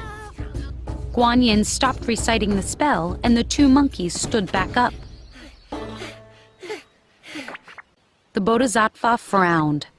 I still don't know which of you is the real Wukong. You should both go to heaven. The real Wukong used to live there. Maybe the Jade Emperor can tell who is who. Good idea, said one Wukong. He pointed at the other. The Jade Emperor will see that this monkey is a fake. I'm not a fake, cried the other monkey. You are. He tried to strike the other Wukong, but that one dodged the blow and swung back. The two monkeys were still fighting when they arrived at the southern gate of heaven. The guard narrowed his eyes. Wukong, is that you? Yes, it's me, said both of the Wukongs. I must speak with the Jade Emperor, said one monkey. He pointed at the other monkey. He's a fake Wukong. I'm not a fake Wukong, said the other monkey. I'm the real one. I must speak with the Jade Emperor. The guard allowed both Wukongs to enter heaven. Crash, clang, bang! Spirits and gods fled as the two Wukongs fought all over heaven. The monkeys knocked over statues and trees. Still fighting, they stormed into the Cloud Palace. When the Jade Emperor saw them, he was furious. What's going on? He boomed. Your Majesty, said one of the Wukongs. Please punish this monkey. He's pretending to be me. Punish him, cried the other. He's pretending to be me. Stand still, both of you, said the Jade Emperor. Let me get a good look at you. The two Wukongs stood still as the Jade Emperor looked carefully at them. Finally, the Emperor shrugged. You look exactly alike. I can't tell who is who. One of the Wukongs swung at the other with his iron bar. I'm the real Wukong. No. The other Wukong blocked the bar and swung back. I'm the real Wukong.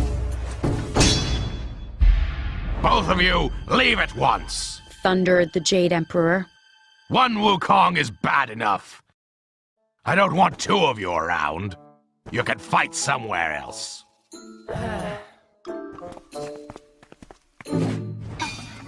The two monkeys kept fighting as they headed out of the palace. The spirit of the planet Venus followed them. Wukong, wait, said the spirit. Both monkeys stopped to look at him. Go to the land of darkness, said Venus. Maybe the judge of the dead can tell you apart. Soon the two Wukongs were standing before the judge of the dead. The judge shook his head. You look exactly alike. Check the directory, said one of the Wukongs. Maybe it will have some information about the fake Sun Wukong. Yes! said the other Wukong. Check the directory.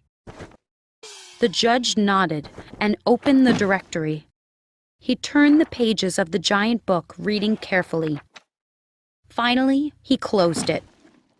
There's no fake Sun Wukong in the directory, said the judge. I'm sorry, but I have no idea which one of you is the real Wukong. A spirit was sitting at a nearby desk.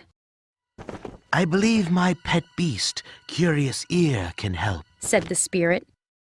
He took a step back, and a small beast crept out from under the desk.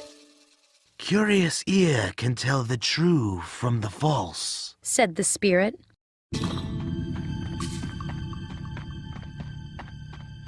The beast stared hard at the two Wukongs. Finally, it spoke. I know who the fake Sun Wukong is!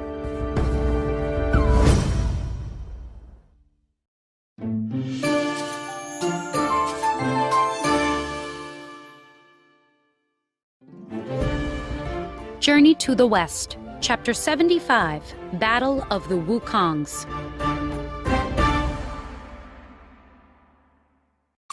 The two Wukongs stared at Curious Ear.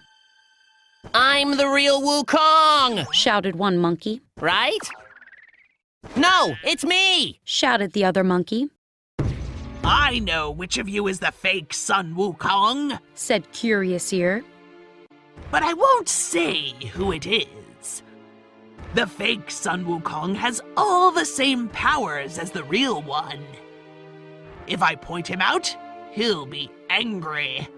He could destroy the entire palace. It's true, said one Wukong. I could destroy this whole palace if I wanted to. You mean I could destroy it? Said the other Wukong. No, yelled the other. I could. The two Wukongs began swinging their iron bars at each other. Please stop! Cried the Judge of the Dead. You'll tear this whole palace down! The monkeys stopped. Buddha can help you, said Curious Ear. He'll be able to see which of you is the real Wukong. And he's powerful enough to destroy the fake one. Of course, cried one Wukong. We'll go see Buddha. Oh, sure, said the other Wukong. He looked worried. You're nervous? Said the first Wukong. That's because you know Buddha is going to see who you really are. No, shouted the other Wukong. He swung his iron bar furiously. Get out! Cried the Judge of the Dead. Take your fight somewhere else! The two Wukongs left the land of darkness. Clouds swirled and thunder boomed as the two mighty spirits battled across the sky. They soon arrived in the Western Paradise. A guard rushed out of the Thunderclap Monastery. Stop fighting immediately! He called up to them. Tell me who you are! The two Wukongs landed in front of the guard. The guard looked surprised. Wukong? He said. There are two of you? Yes, said one of the Wukongs. I must speak with Buddha right away. The other Wukong scratched his head. If Buddha is busy, we can just come back another time. The first Wukong shot a look at the other. No, we can't. You may enter, said the guard. but you must behave yourselves while inside. As the first Wukong started to enter the monastery, the other one backed away. You're coming with me, said the first Wukong. He grabbed the other monkey by the arm and dragged him into the monastery. In front of Buddha, the first Wukong bowed. The other Wukong hesitated a moment and then bowed also. Greetings, Buddha, said the first Wukong. I must ask for your help. I know why you're here, Wukong, said Buddha. He looked at the other monkey. And I know that you are a Fae. The other Wukong gasped and then vanished. Buddha held a bowl up in the air and then placed it upside down on a table. I've trapped the fake Wukong under this bowl, said Buddha. When Buddha lifted the bowl, a tiny monkey spirit lay on the table. Wukong leaned closer to see. He was a monkey who became an evil spirit, said Buddha. He wanted to be you because you're so powerful. Wukong laughed. Many spirits want to be me. The monkey thanked Buddha and then flew back to Mount Portulaca. Guan Yin decided it was time for Wukong to rejoin his companions on the journey. She and the monkey found the Tang monk and the others along the road to the west. The Bodhisattva told the Tang monk that it wasn't Wukong who'd attacked him. You must keep Wukong with you, explained Guan Yin. Yes, Bodhisattva, said the Tang monk, bowing. Thank you, Bodhisattva, said Wukong. I'll make sure the Tang monk reaches the Western Paradise.